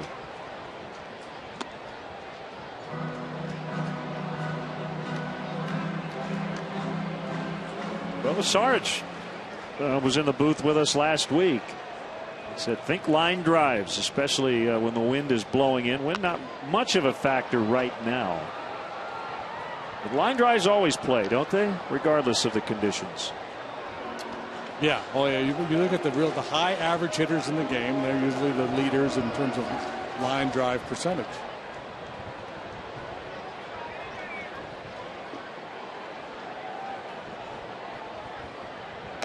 One is high. Let's check out Luis Valbuena's second inning homer. Line drives don't usually leave the ballpark. This was a towering fly ball.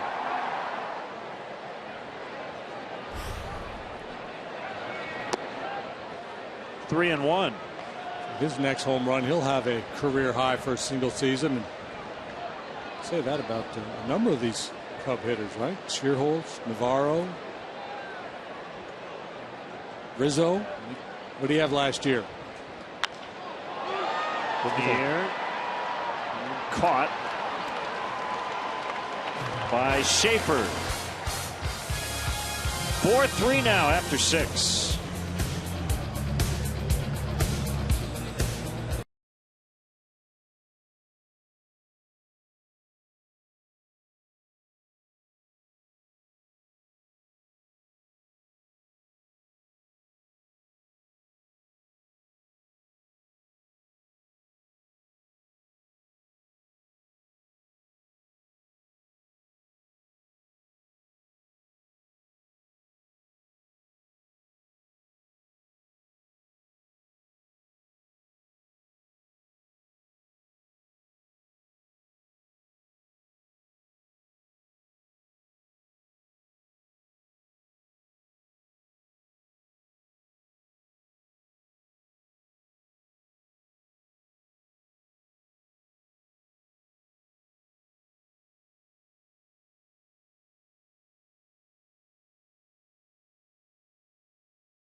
p.m. The first 5,000 children 13 and younger at the game will receive a Cubs notebook After the game, the first 1,000 kids will have the opportunity to run the bases. For more information or to purchase tickets, visit Cubs.com. Brian Bogusevic with a home run, and it's a one-run affair. Brooks Raley starting the 7th against the left-hander Schaefer. Lim is ready. Pinch hitter on deck is Sean Halton. He's a righty. And the 0-1, low and outside.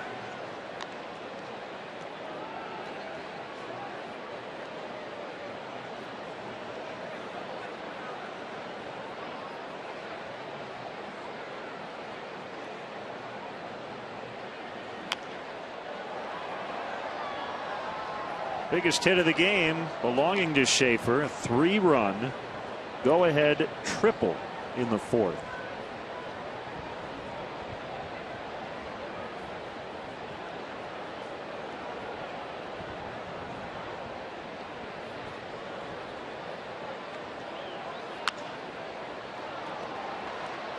Lofted to center where Ryan Sweeney will haul it in. Halton is announced. Dale Swaim will make the change. Halton hitting for Hellweg. And it'll be a 37-year-old pitcher making his major league debut. A Honda call to the pen. We'll be back.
The Honda call to the pen. Lim becoming the 54th player used by the Cubs this season. That is a new franchise record. Last year, Cubs used 53 players.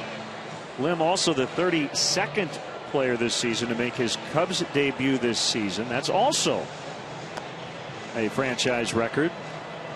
He's pitched a lot, just not at this level. In Korea, where he's from, in Japan, 17 years in all, 296 career saves. And here he is in the big leagues.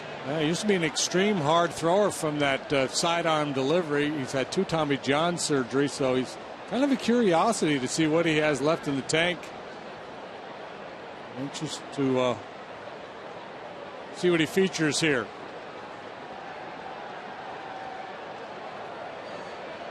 A minor league contract over the winter. Rehabbing from Tommy John. The second time, as you mentioned. Mr. Zero is his nickname for his minuscule ERA. His first pitch, 91 and low. I like the glove. Yeah, he's already ahead of Eduardo Sanchez. He used to go out there with that Cardinal red glove. I think Tim McClellan is telling Dale he can't go to the mouth on the rubber. You can on the dirt.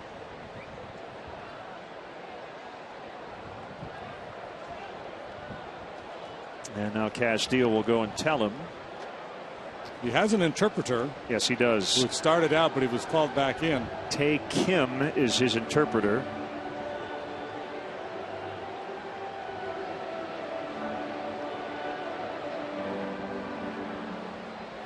Tae started out, and Bazio pulled him back in. So I guess the interpreter can only go out with the pitching coach or the manager. That sounds correct. And then it would be an official trip.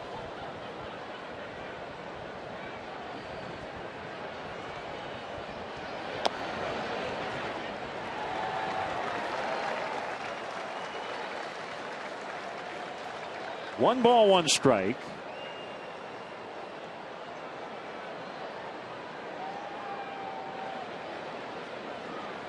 And he's going to face Aoki. They were teammates at one point in Japan. Aoki is on deck.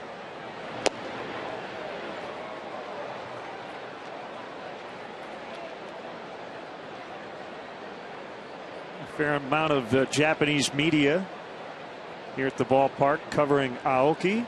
And they've got a storyline here in the 7th.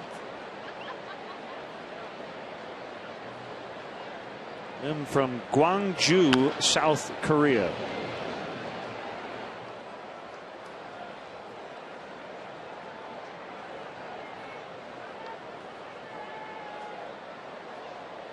The bulk of his career was spent in Korea, and then the last 5 seasons for the Yakult Swallows in Japan.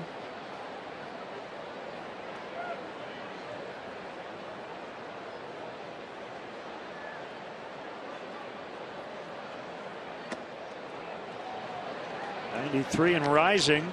Didn't get the desired result. 3-2.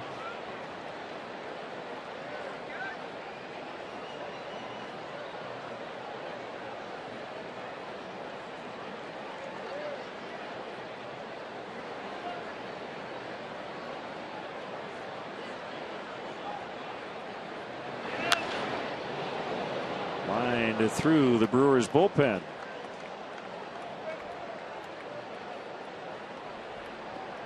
Whoever's down there protecting the bullpen catcher is just doing a horrible job. That's Alfredo Figueroa, who has some explaining to do. Marcus Hanel, the longtime bullpen catcher, saying, dude. Right over his head.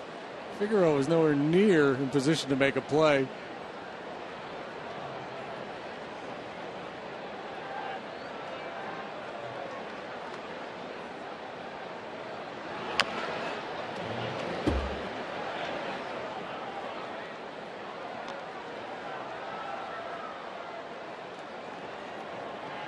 Rob Wooten up in the bullpen.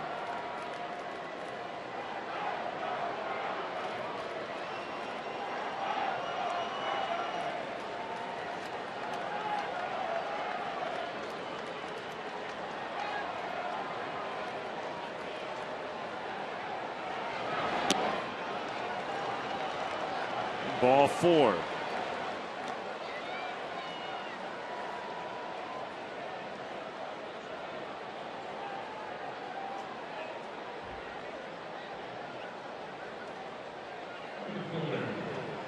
Here's Aoki.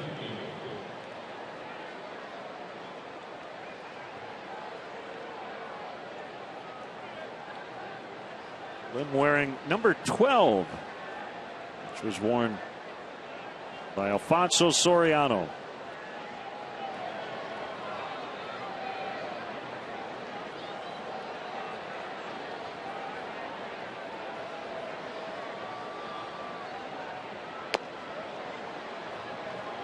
There for a strike.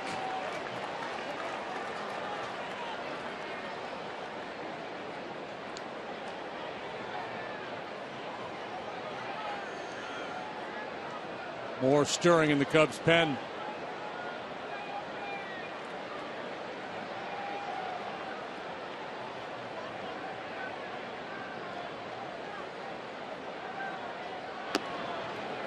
Off the plate inside. Although Lim has a lot of experience playing professional baseball, this is his first major league outing, so the nerves could be a little bit of an issue. He's very deliberate, taking a lot of time between pitches.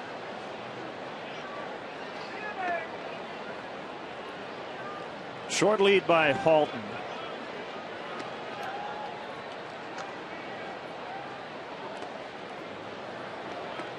And it's now 2-1. Ross Cup, the lefty.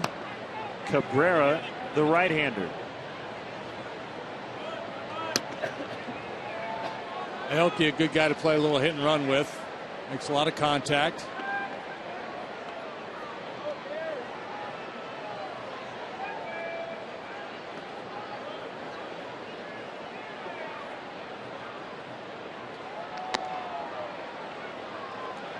They're waiting him out.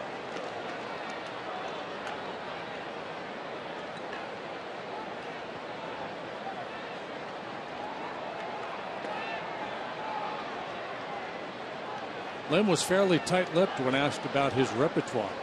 Didn't want to give away any secrets. I talked to Chris Bosio, and when I asked him what does he throw, the answer was everything.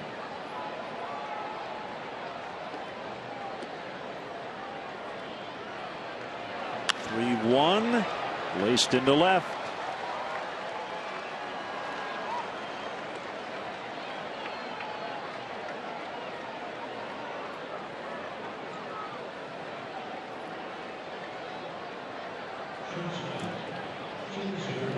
Two on with one out, and it's Segura. I was hoping he would strike out the side so we could get Lim's sanity going, but we're going to have to wait on that.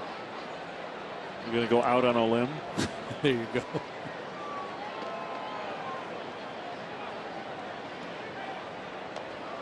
Now Bosio and the interpreter will head on out.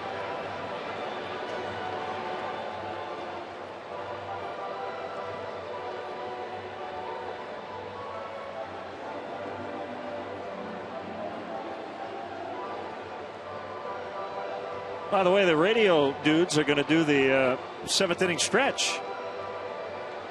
I assume it's Pat Keith, and Matt and Judd. Get them all in there. Maybe a little barbershop quartet.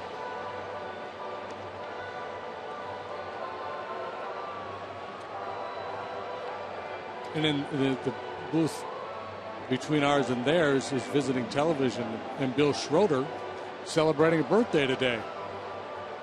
There's the Rock. On the left. See, you got a little birthday card hanging there in front of him. 55. Looking good. Brian Anderson, his fine partner.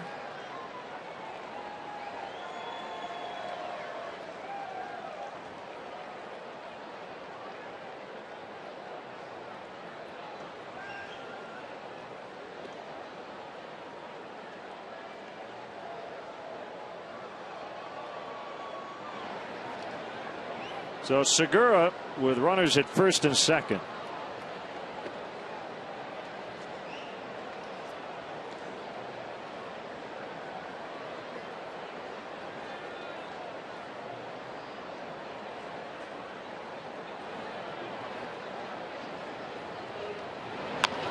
Ground ball. Castro. Barney Rizzo. They turn it to end the inning. Here comes the stretch. For Take Me Out to the Ball Game, the WGN Radio broadcast team, Pat Hughes and Keith Moreland. All right, nice and loud. Let me hear you. A 1, a 2, a 3. Take me out to the ball game. Take me out to the crowd. Buy me some peanuts and Cracker Jack. I don't care if I ever get back, or it's root for the Cubbies. If they don't win, it's a shame. For it's 1, 2, 3 strikes, you're out at the home.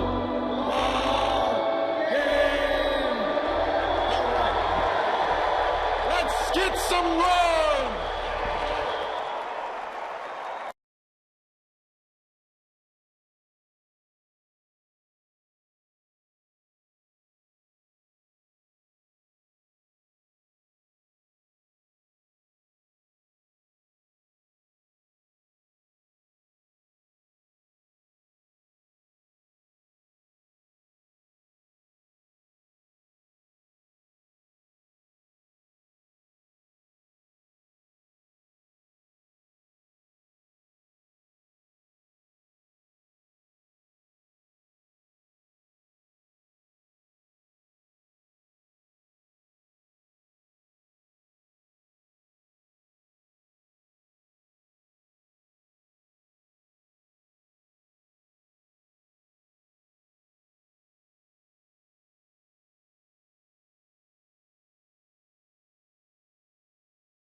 Right-hander Rob Wooten.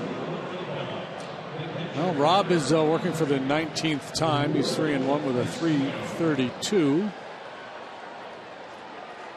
Throws a lot of cutters and a split. His fastball a little below major league average as well, 88, 89. But cutter, split, big weapons for him. Elwood solid today.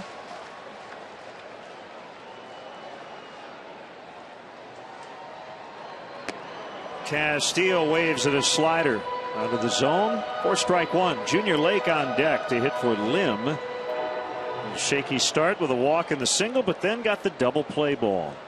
Good meeting. Whatever Bazio and the interpreter put together there, it worked. The 0-1 fouled off into the upper deck.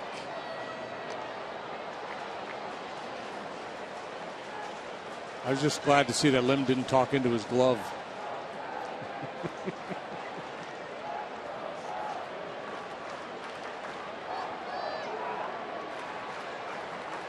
Wooten, a product of the University of North Carolina. The pitch drilled out to deep left. Gindel got turned around. The ball drops out of his glove. Castillo trying to get to second. He better hurry, and he's going to be out by a wide margin. Trying to get into scoring position. Yeah, the ball was hit too hard. It got out there quickly, and after the mishandle, Gindel able to get the handle on it quickly, and it would have been a good time to burn a timeout.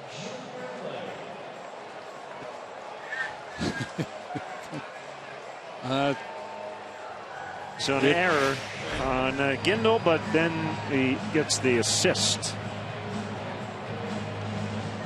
That's a tough error, man. That was a tough chance. That ball was smoked.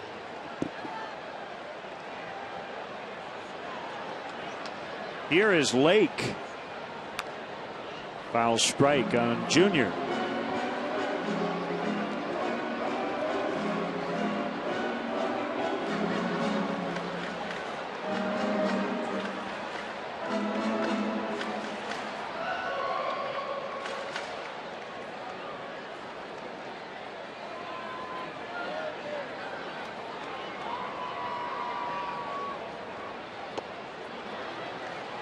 Two. One of the truisms of baseball, little guys want to try to hit home runs, and slow guys like to try to take extra bases. Yep.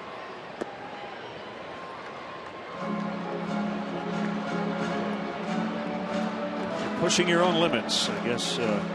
Yeah, it's better to know your limits. Want to be a little bit more than you are.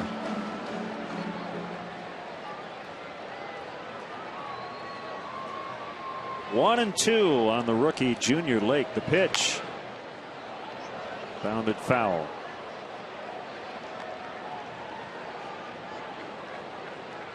Pretty consistent, I'd say. Throwing a lot of two seams fastballs, two seamers in on his hands.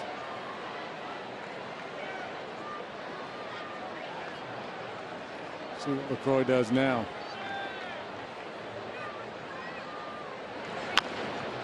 To third. Safe! Nothing's routine when Junior Lake is running.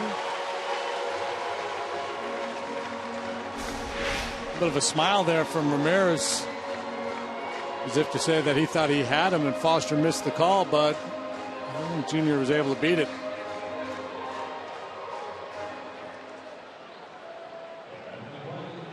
Wow. I don't know. Two awfully close plays down there at first base. Castro ruled safe in the fifth, and another bang play. Now Castro. Speed on, 1 out, 7th inning of a 1-run game. The guy who likes to hit the ball the other way. And an interesting shift put on. I mean, there is nobody on the right side of the infield. With Jeanette shaded up the middle, you've got Betancourt holding on the runner.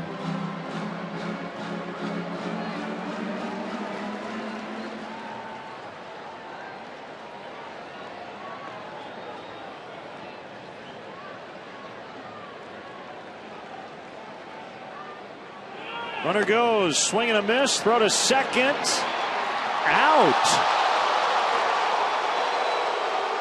Here comes Dale to protect Junior Lake. Wally Bell made the call. It's the most emphatic we've seen Junior Lake as a big leaguer. Two base runners lost at second base in this inning. Castillo trying to go to second on his ball at the left, and now Junior Lake. Well, if he tagged him, he's out. Did he get him, though, is the question. The swipe looked like he got him. Close. That first dive heading for that back corner of the bag. He got looked like he was out.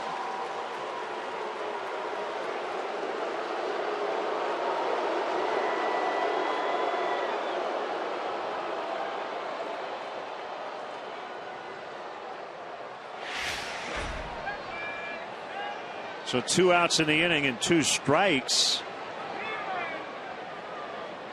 on Castro.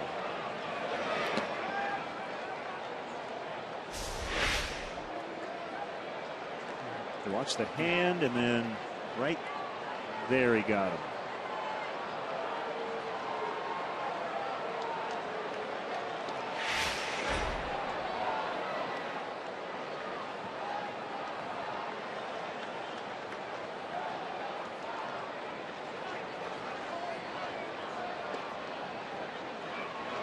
Swing and a miss to end the inning. Cubs had a chance there, but could not convert.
of Illinois. They'll break down the game and give you their take on the action around the league. Cubs postgame live tonight, right after the game on Comcast Sportsnet. All the news, info, updates, quotes, witticisms, highlights, insight, analysis, and more. Here's Alberto Cabrera. His second big league appearance this season. 25 last year. When September starts to feel like spring training, you get a parade of pitchers to the mound that really haven't been here much at all. Arrieta making his 6th Cubs start, and then Rayleigh, Lim, now Cabrera. All the newbies getting into action here today, and it's in a 1-run ball game. Fun stuff. Now our AT&T tweet. Hey, Len. Well, okay. Hey, what's up, Radio Tim Thomas? What will the Cubs do with Castro and Baez comes up? They both play shortstop. Yes, they do. And that is to be determined. Thinking arm wrestle. I think they'll arm wrestle to see for that position. Rock, paper, scissors. Yeah. Time is on the Cubs' side. They will sort that out when they believe Baez is ready.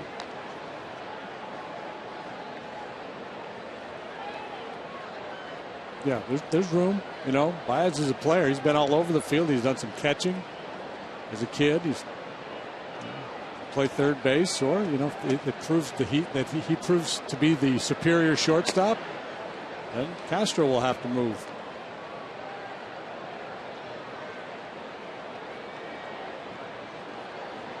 Two 2-0 on Lucroy. Ramirez and Jeanette also due. One big inning for the Brewers. They got all 4 of their runs in the 4th off the starter Jake Arrieta. 3-0.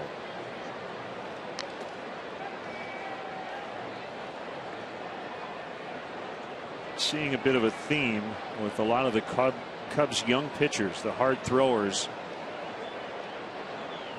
The stuff plays. You've got to throw strikes.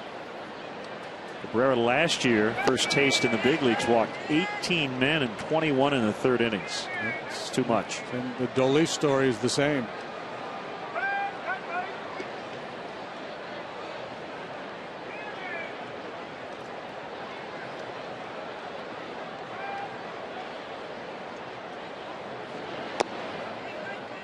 Three and 2 back in it.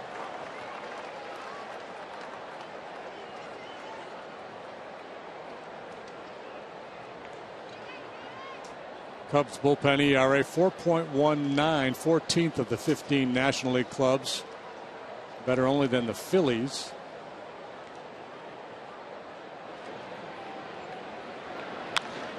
Pulled foul. Brewers have the 3rd best relief ERA in the National League.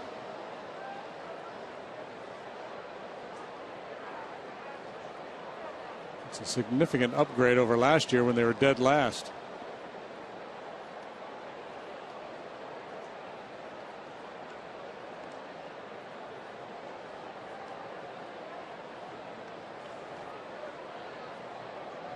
Swung on and missed. Good comeback by Cabrera.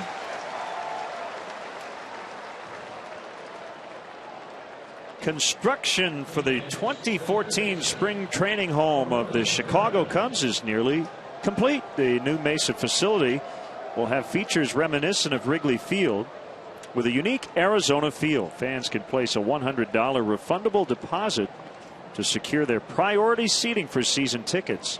The seating selection process begins this fall. For details, it's Cubs.com/Mesa. Sliders elevated on Ramirez.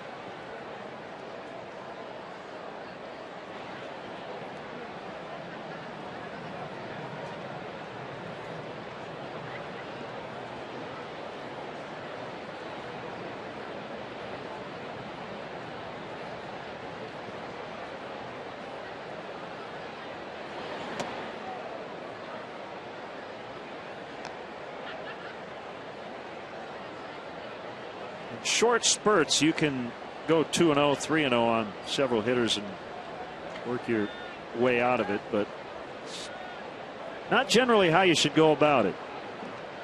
Here's the 2-0 pitch. Now, unless 3-0. you know, there are some guys that have success pitching backwards, and not just in terms of pitch selection, but they're very good working from behind in the count. 2-0, 3-1 because they've got a real good split or a changeup, and they get a hitter in a fastball count. But I don't advise it. It's a tough way to make a living. The kids don't try this at home. Yeah. Line would apply. Ball 4. Going into the way back machine, Pete Vukovic, who once won, I believe, 18 games for this club. That was he was so good at that.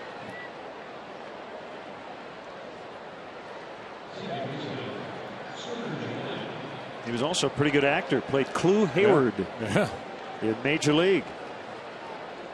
So lefties now do. Dale can match up with Zach Rosscup. The Honda call to the pen. We'll be back.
Rookie left-hander Zach Rosscup will make his second major league appearance.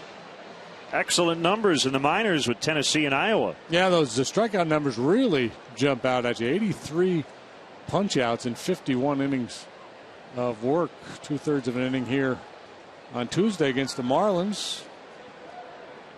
A walk, had a punch-out, no hits.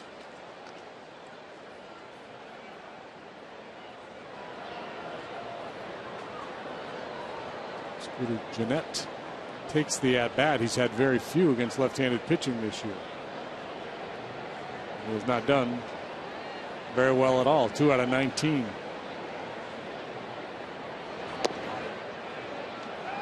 Slider just outside for ball 1. Runner at first is Ramirez. 1 away. 4-3 Milwaukee.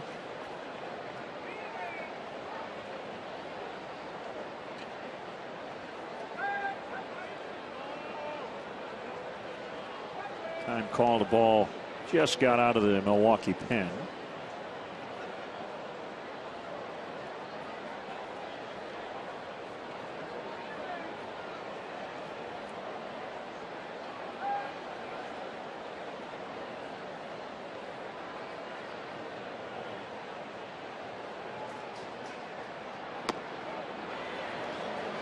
Ooh, 93.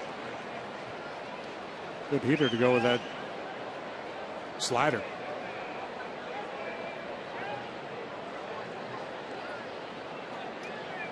Clackamas, Oregon. Who doesn't like to say Clackamas? Foul tip. Strike 2, 1-2. Clackamas? Mm-hmm. Clackamas.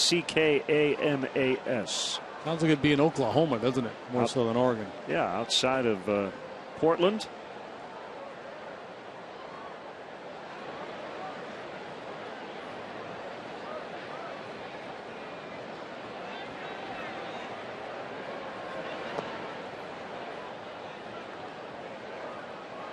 Count even at 2-2. Gindel is waiting on deck. Chris Davis has not appeared in this series with a sore wrist. He is a right-handed hitter.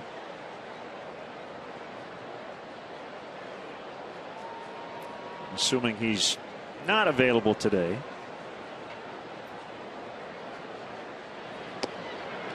And I think Jeanette went. He did. Call made at third by Marvin Hudson.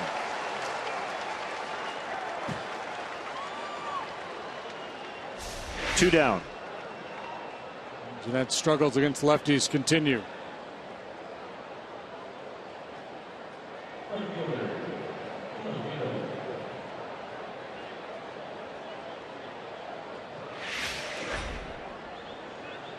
Impressed so far from what I've seen from Ross Cup, albeit just a few batters. You see the minor league strikeout numbers, then you see the stuff. 93 on the heater. Good sharp slide ball.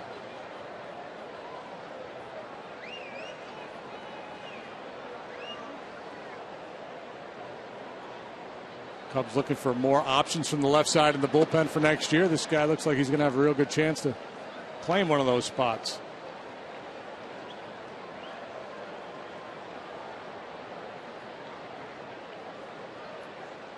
Who won the Ross Cup this year? Was it the Stampeders? Yeah, I think it was. Oh, the Grey Cup. Okay.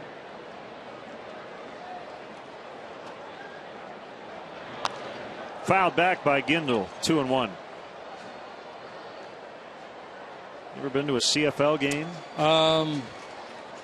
No. I've been by the stadium in Ottawa. I've been by where the Rough Riders play. BC Lions place in Vancouver. There's like two Rough Riders in that league, right? I think Saskatchewan and Ottawa. Yeah. I don't know if they're both still the Rough Riders, but yeah, that is a quirk of that league.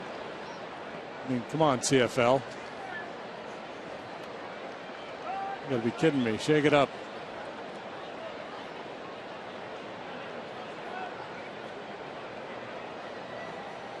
Fun to watch.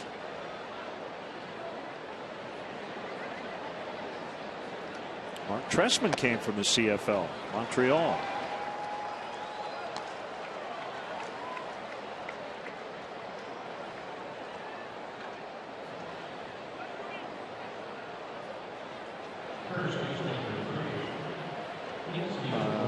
Ottawa's new nickname, the Red Blacks. I don't know when that changed.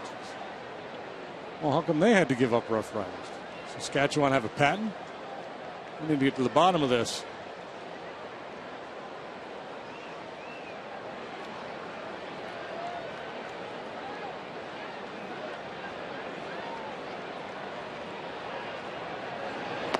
Inside on Betancourt.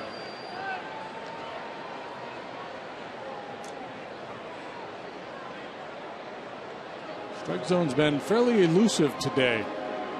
A number of the Cub pitchers.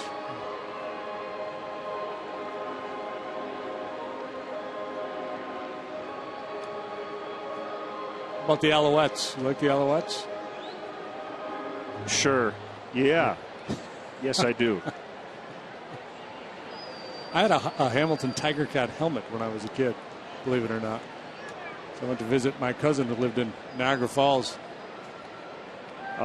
Red Black is a new nickname this year, in fact, and it's, I guess, kind of the colors of Ottawa. You know, the Senators have that color, and goes back to the original Rough Riders in the 1890s. Okay. It's kind of a military thing. 1-1 pitch. 2-1.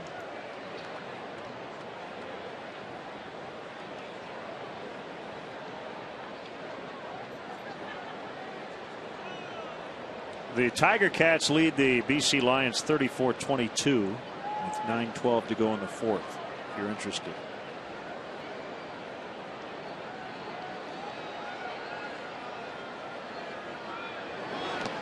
In the dirt that time, just got behind Castillo. 3-1. This is a one-run ball game. Cubs have 6 outs to play with. Just a little bit of a bind here.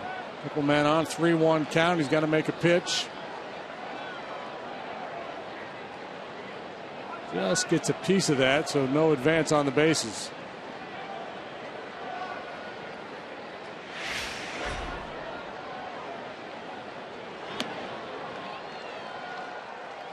So the Cubs have walked the bases loaded. Cabrera and Ross Cup.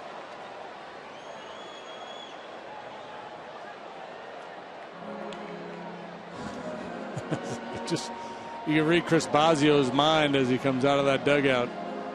Trip to the mound he does not want to make.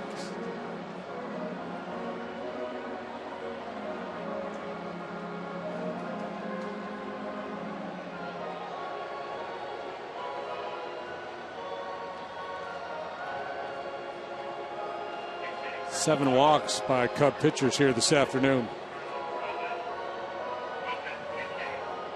Carlos Gomez will bat for Schaefer.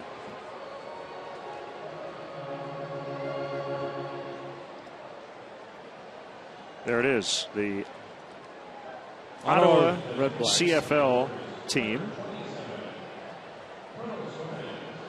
It's a cool logo.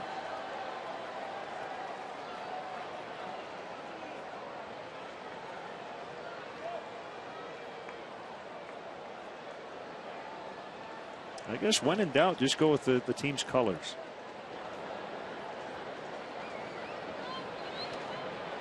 Ross Cup against Gomez. 2 outs, 3 on. Blake Parker just starting to play catch. And that's why Ron Renick knew he could make this move here and have the platoon advantage. Lefty would still be on the mound for Gomez with the bases loaded situation. Just outside, ball 1.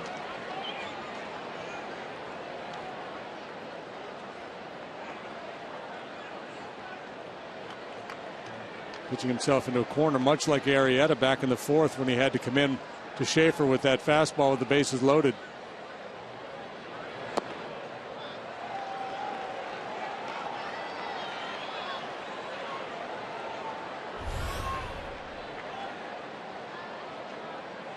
Yeah, and it's 2-0, just like it was in that at bat. Gomez might pull a muscle here.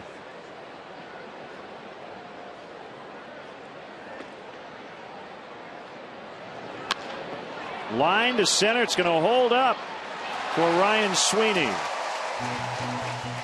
They leave him loaded. 4-3 Milwaukee in the 8th.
Brandon Kinsler has grabbed that setup role in front of Jim Henderson. Done a nice job. 15 walks against 50 strikeouts in 65 and a third innings. League hits .228 against him. He's allowed just the 2 home runs. The guy you trust the ball with a lead late in the ball game. We talked about Milwaukee's season yesterday. He came in with the same record as the Cubs and a strike called on Barney. Milwaukee went 14-11 in April, but May was the killer month. 6-22. Quickly 0-2. Then they recently had a good 40-game stretch, 22-18, but now have lost 6 of their last 7. Trying to hang on here today.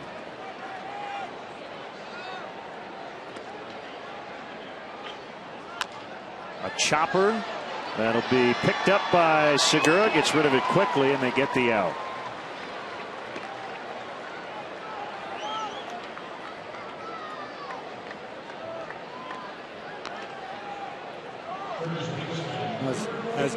As has often been the case this year, Cubs home run reliant again today. 2-run shot Valbuena, single shot by Bogusevic in the 6th. Haven't had that many good scoring opportunities.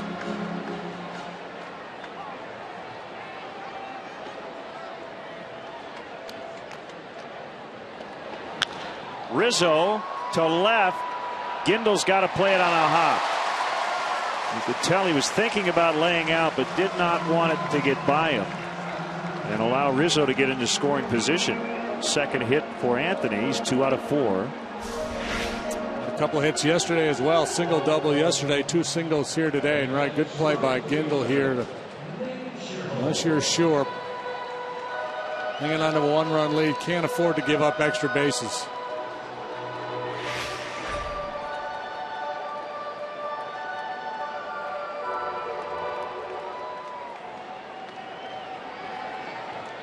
Chance here for Scherholz, who's at a pretty quiet homestand.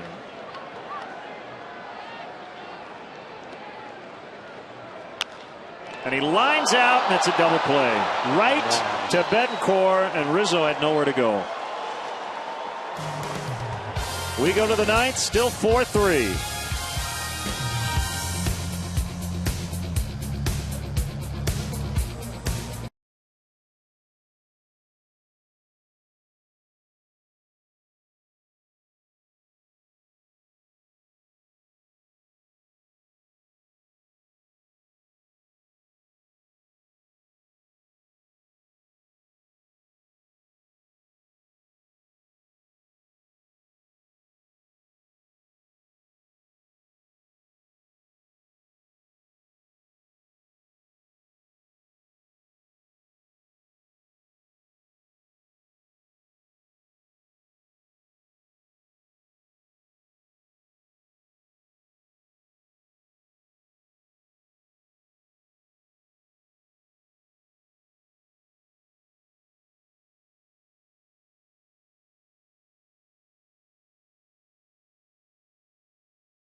And he lined out into a double play, no less, as Blake Parker will take over here in the 9th. And you can't find any fault with Rizzo on that play. There's nowhere for him to go. Ball hit right on the line, right to the first baseman, who's barely off the bag. Parker becomes the 6th Cubs pitcher of the afternoon. Expand the rosters. I'm going to have to expand my scorecard to make all these guys fit. But here it is, just some buzzard's luck here. Scherholz rockets that ball to first, and it turns into 2 outs.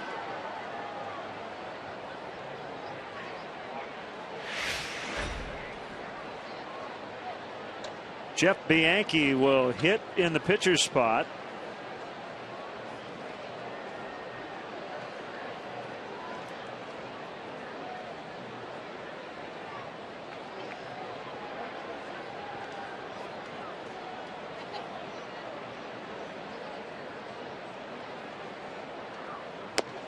And Parker's first pitch is a called strike. Raley, an inning and a third, a scoreless ball. He was sharp, didn't walk anybody, had a strikeout. Lim struggled with his command, allowed a hit and a walk in 2/3 of an inning. Cabrera walking a strikeout in a third of an inning. Rosscup 2/3, a couple of walks and a strikeout. No runs. The bullpen is not allowed to run today.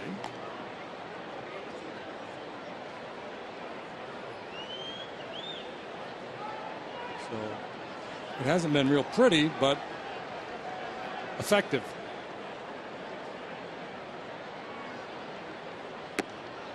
Swing and a miss, 1-2. Jim Henderson will be the man in the bottom of the ninth. The Cubs will have Sweeney, Bogusevic, and Valbuena. 2 of those 3 have homered today.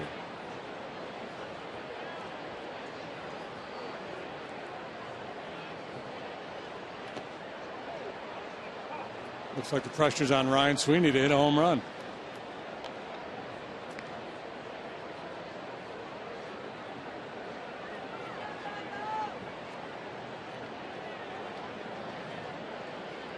Scott Baker takes the mound for the Cubs tomorrow. His Cub debut up against Giovanni Gallardo.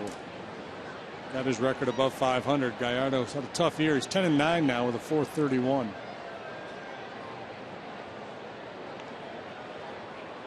Subpar by his standards.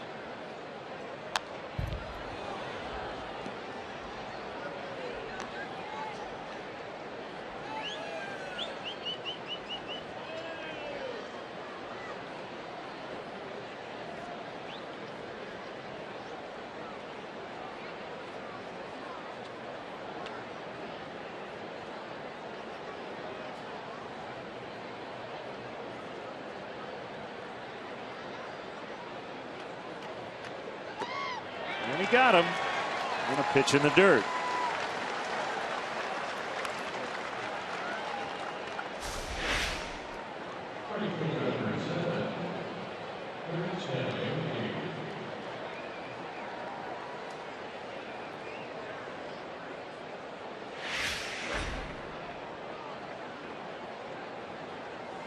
Aoki 1 for 3 plus a walk.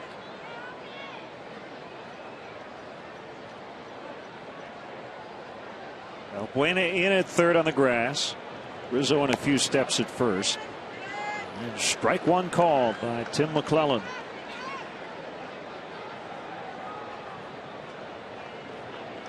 They're in the ninth in Oakland, 2-1 A's. Lowry and Cespedes have homered for Oakland. So they lead the Astros.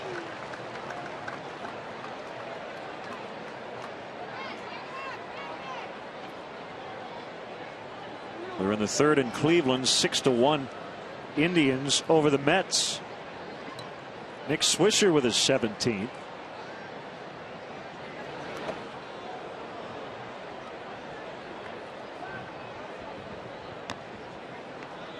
Jeff Locke, Adam Wainwright tonight in St. Louis. Pirates and Cardinals.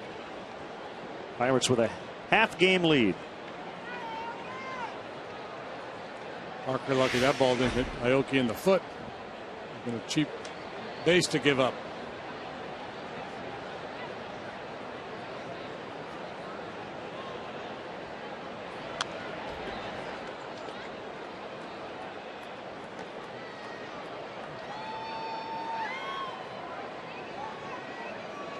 So the Pirates skipped Jeff Locke a turn in the rotation. On the television today, they're saying that he was given a time off for a mental break.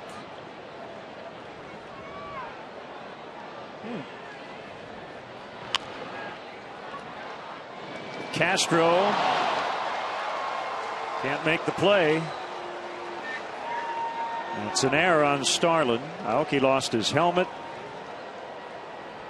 Aoki, typically he's among the league leaders on, and here's a stat for you, ROE, reaching on errors, because of his speed out of that left-handed batter's box. He puts a lot of pressure on the defense. This was not going to be an easy play for Castro with Aoki going down the line. And, well, you could argue big league player doesn't have to be an easy play. They should make most of the plays. But that was not an easy chance. You could have ruled that one a hit.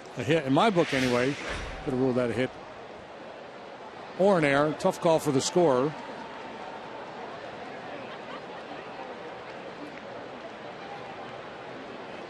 Segura with 1 on and 1 out.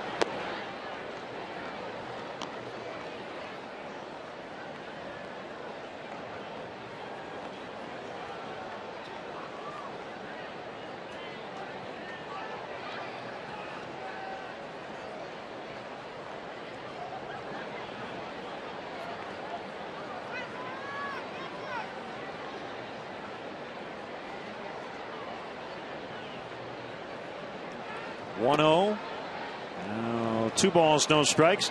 So the American League rookie race, we mentioned the National League race earlier. This one much more up for grabs. Former Cub farmhand Chris Archer is on that list.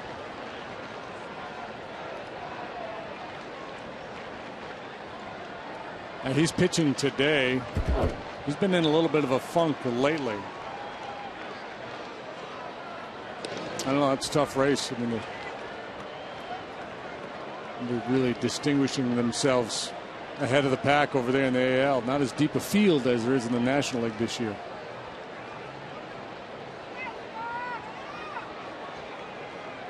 If I were a betting man, I would guess Myers.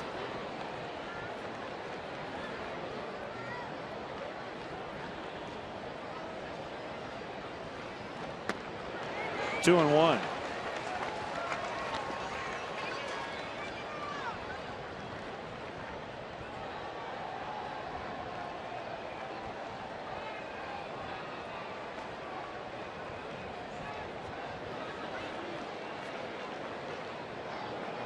It is interesting, all the other sports, you know, MVP is a league MVP, and I know we do have American League, National League, but with all the interleague play, you could make a case at some point to have one award for all of baseball.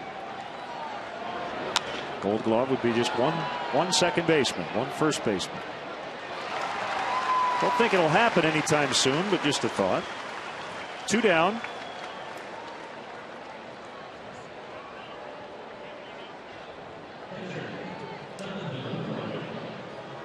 Players Union wouldn't like it. You've got bonuses involved. Yeah, a lot of those awards. I think there are too many All-Stars.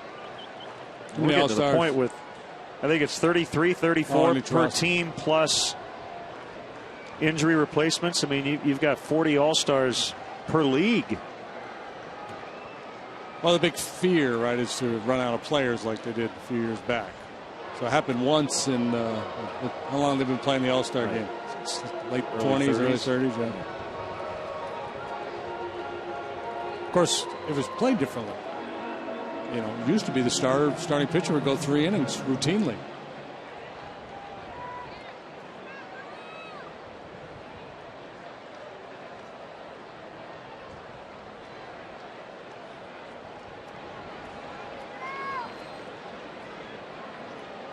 Starting position players would stay in the game a good long while.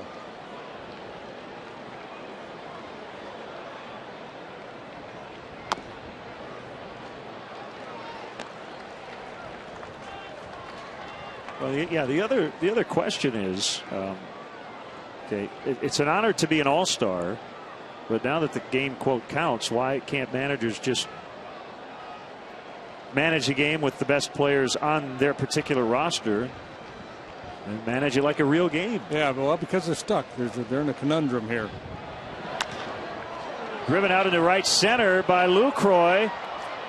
Sweeney with a great effort can't get it. He might be hurt. Aoki's going to score, and Lucroy has a triple. That'll be an unearned run because Aoki reached on the error. Boy, a long run for Ryan Sweeney. He's able to dust himself off, and the Brewers now lead 5-3. Second triple of the afternoon. Logan Schaefer had one with the bases loaded in the fourth. This provides insurance for the Brewers. Sweeney sells out, gives up the body, trying to make the play, comes up just a little bit short.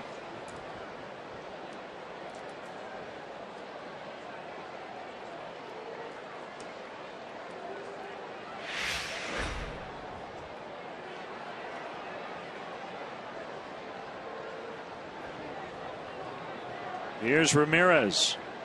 0 for 2. He's walked twice and scored once. Yeah, so anyway, just to finish the point on the All-Star game, I think because it's kind of stuck now in between the game that matters and an exhibition game. I think a lot of the players, they go to it and they view it as an exhibition game. They're into it, they want to win, but one at bat and let somebody else have an at bat and just kind of move through the roster that way.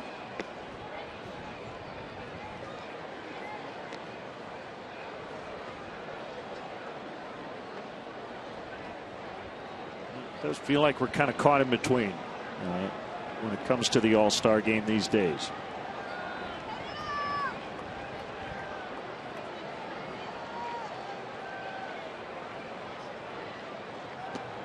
Inside 2-1. I think if you were to poll fans, it would be interesting because I'm sure you would have something that, look, we grew up watching the All-Star game a certain way. We want it to be important. We want it to have a sense of, gravity about it. And so if starting shortstop plays 6 innings, that's what we want to see. Other fans are going to say, no, we want to see as many of these star-type players as possible.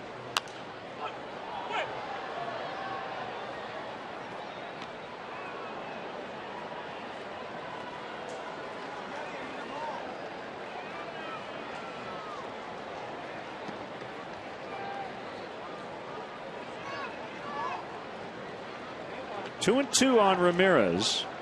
Henderson waiting in the Milwaukee bullpen. He's got some extra cushion now with a 2-run lead.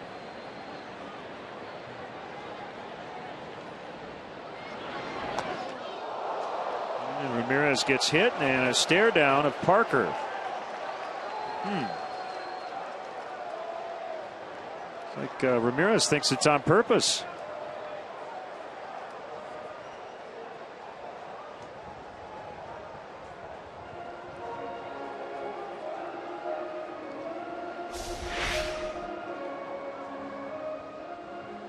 Well, it's where you would go if you wanted to hit a guy on purpose. Go through the middle of the body, throw it kind of towards the back.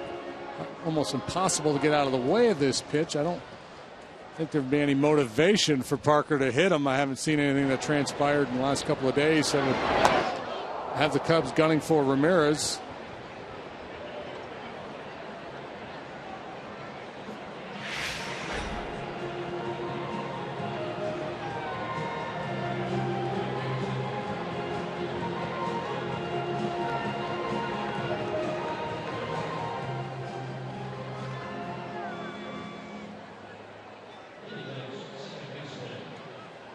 The first and third, and it's Jeanette.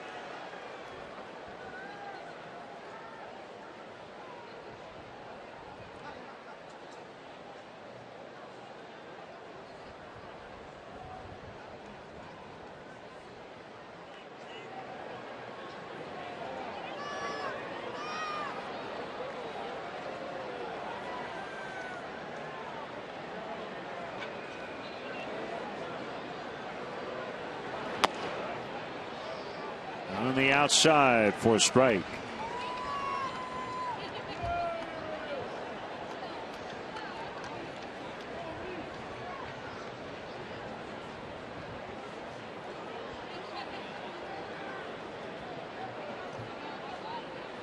Parker set at the belt. The 0-1 also in there. 0-2.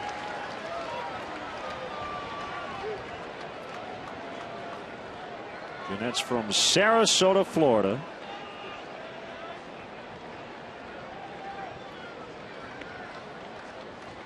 First name Ryan, but his nickname is Scooter. It's a good baseball name.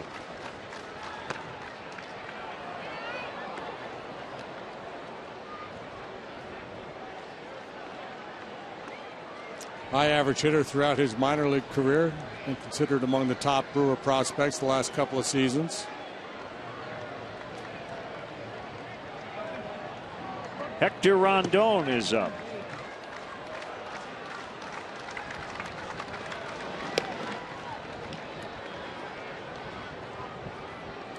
Parker's like, yeah, I hit you and I'm going to pick you off too.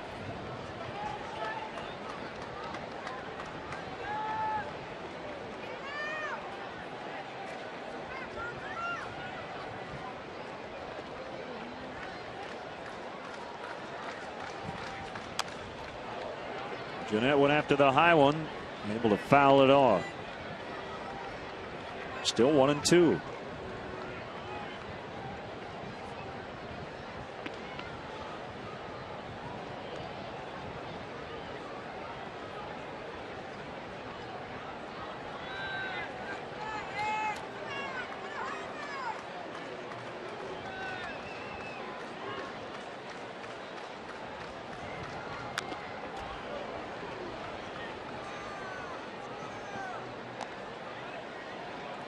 Weeks done for the year. He is under contract through next year, plus a vesting option for 2015 based on plate appearances either next year or a combination of what he got this year plus next. You're going to be paying him a bunch of money next year, so you have to assume they're going to pencil him in as the everyday second baseman.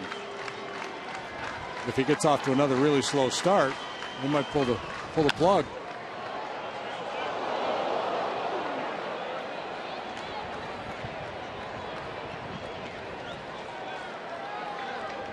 The A's held on and beat the Astros 2-1. Straley over Oberholzer. Doolittle with his first save.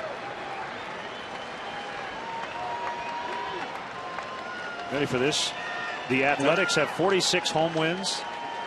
The Astros have 47 wins.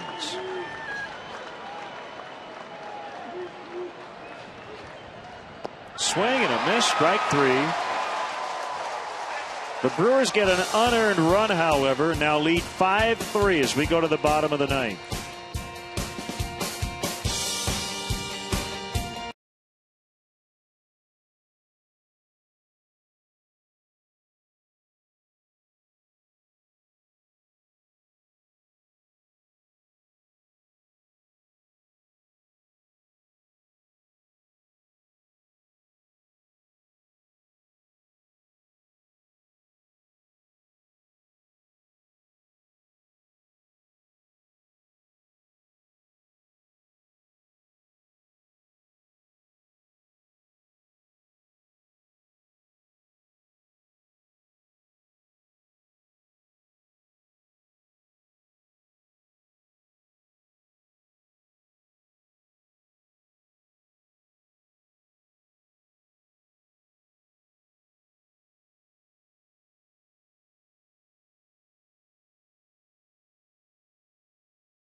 And it's Jim Henderson.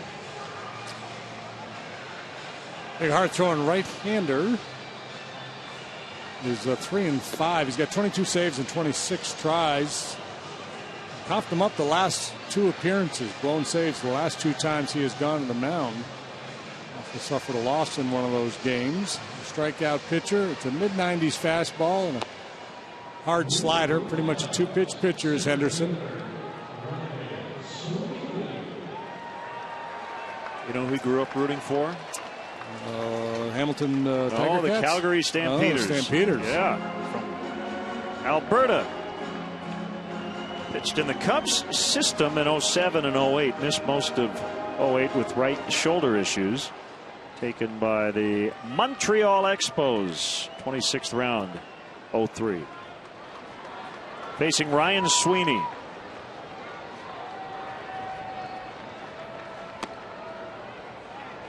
Starts him with a fastball at 95 for a strike.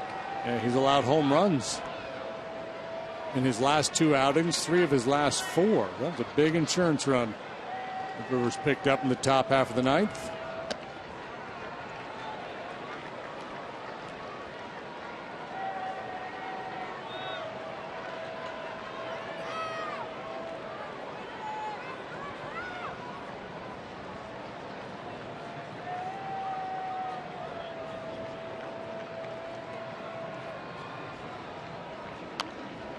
Late swing. It's 1-2.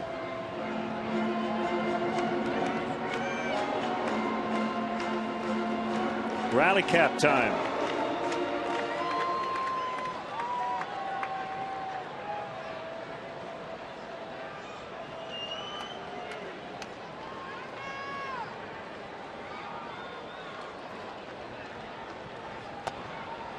Missed badly.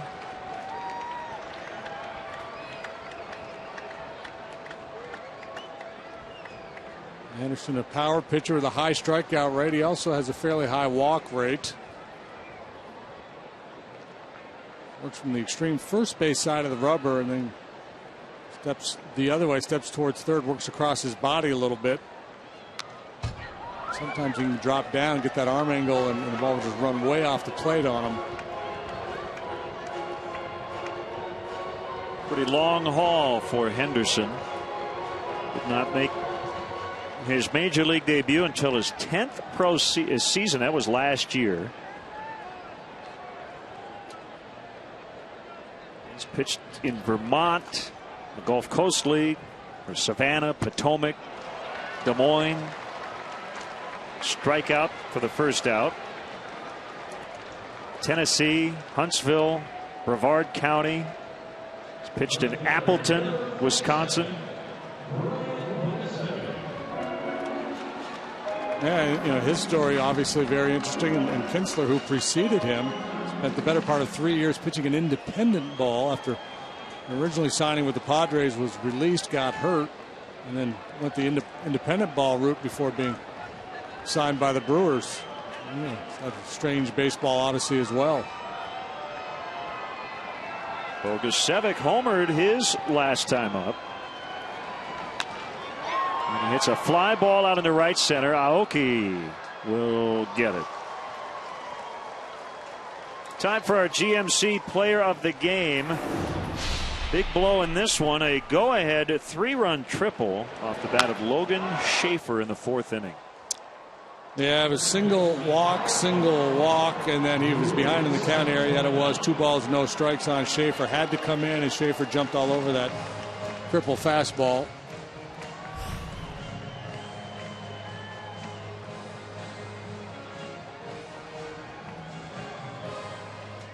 So Valbuena needs to get on for the pinch hitter on deck, Dioner Navarro. Cubs down to their final out, trailing by a pair, 0-1.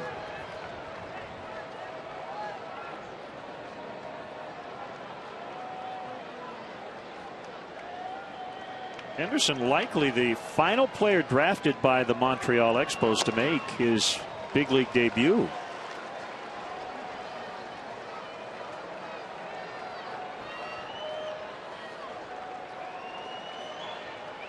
Oh, 0-2.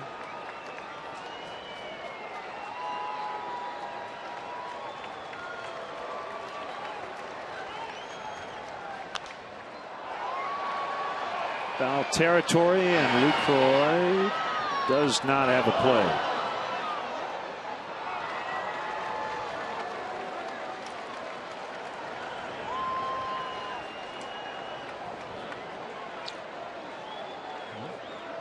When able to stay alive by the narrowest of margins, and a dangerous hitter on deck. 27 outs to play with. Use them all.